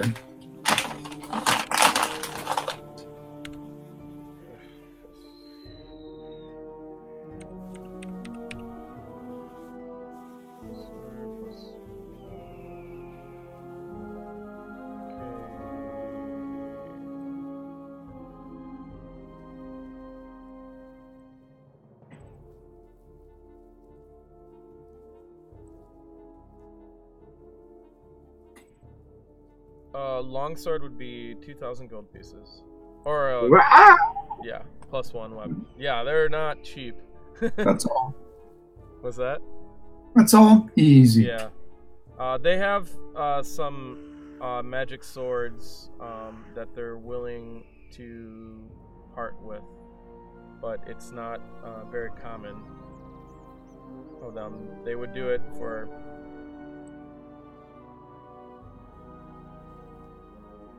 For you. They don't have any, say, crossbows or short bows. No. They have bolts. I was gonna say they've got silvered bolts. Yes, they got silver bolts. They do have magic bolts, but they prefer not getting rid of them because they really need it for any crazy flying beast. I'll take some silvered bolts. Yeah, I'm taking silver arrows, and I'm gonna take a silver dirks, and then also a quarterstaff with the metal ends shods with silver on them. Cool. They so they don't they don't do any less damage, so you can pretty much just replace all your weapons with silver if you want. Doesn't affect the durability or anything like that. They're not going to break easier or anything like that. You just gotta keep up with them. I think they have in the equipment list. They do have silver. What the difference is, but it doesn't. No, not really. Not too much. It's like laced with silver, so it's not. Okay. All right. So the only thing I'll, obviously I won't shoot silver arrows all the time. I'll shoot regular arrows, but as far as for the quarterstaff and for the dirks, I'll just replace them then. That's fine. Yeah, sure. So you can get yourself 40 silver arrows or whatever you want. All right. So I know it's kind of late for you guys. I don't know if you want to go on. You're welcome to go on if you want, or stop, or whatever. I'm probably good, honestly, to stop. Yeah, you sound tired. That's why I'm like, let's see. One of those things that if we get started, we're going to be here for another 2 hours. Yeah, easy. And once you guys get into it, I'm pretty sure you guys are going to be like, whoa. So. That's what I was thinking. Cool. Yeah, we'll try to plan another day to play. I mean, if those guys can't play, I'm fine with us playing. So. Okay. Yeah. I'm generally free now until the middle of September. Okay.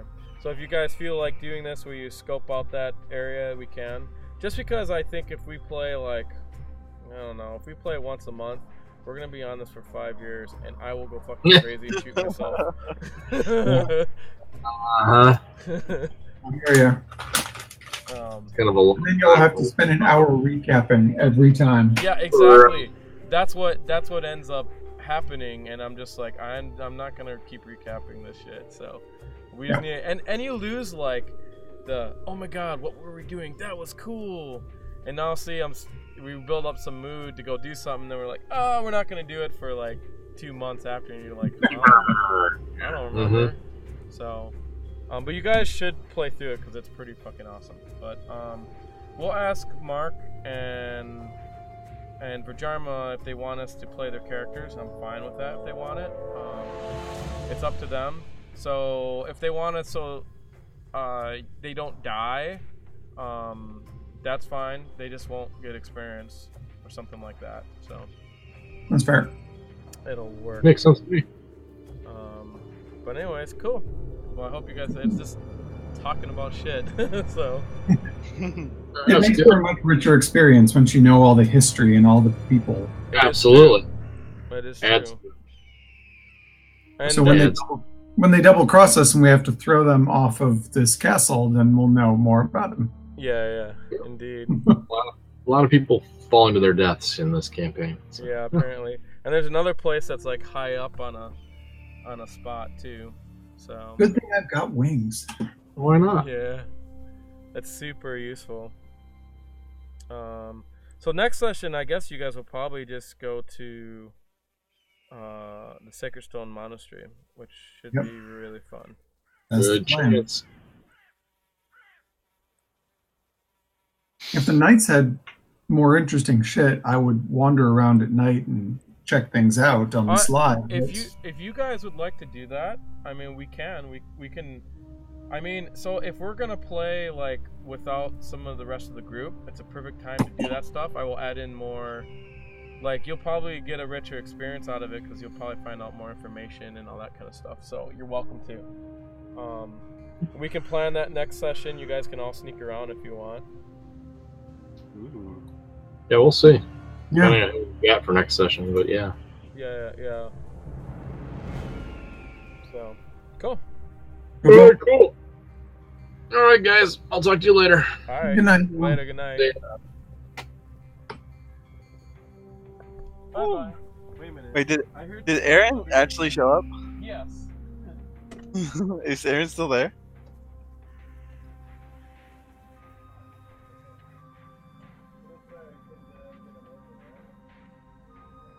I heard noise, so I was like. Poor Aaron. He'll jump into. I heard noise out there. I wasn't sure what's going on. Is Aaron still there? Yeah, he is. He couldn't get it working because he had to update the shit. So. Poor Aaron. That's the Maybe thing I don't he'll- like. That's the one thing I don't like about Fantasy Grounds is that it's just they got these stupid updates sometimes, and if one person updates, that means we all have to because you might not be able to log in. It's happened to us before, and so we had to like wait here the whole session. But Marc kind of. I'm gonna stop recording. I don't need to, but bye everyone. Thanks for watching. But like.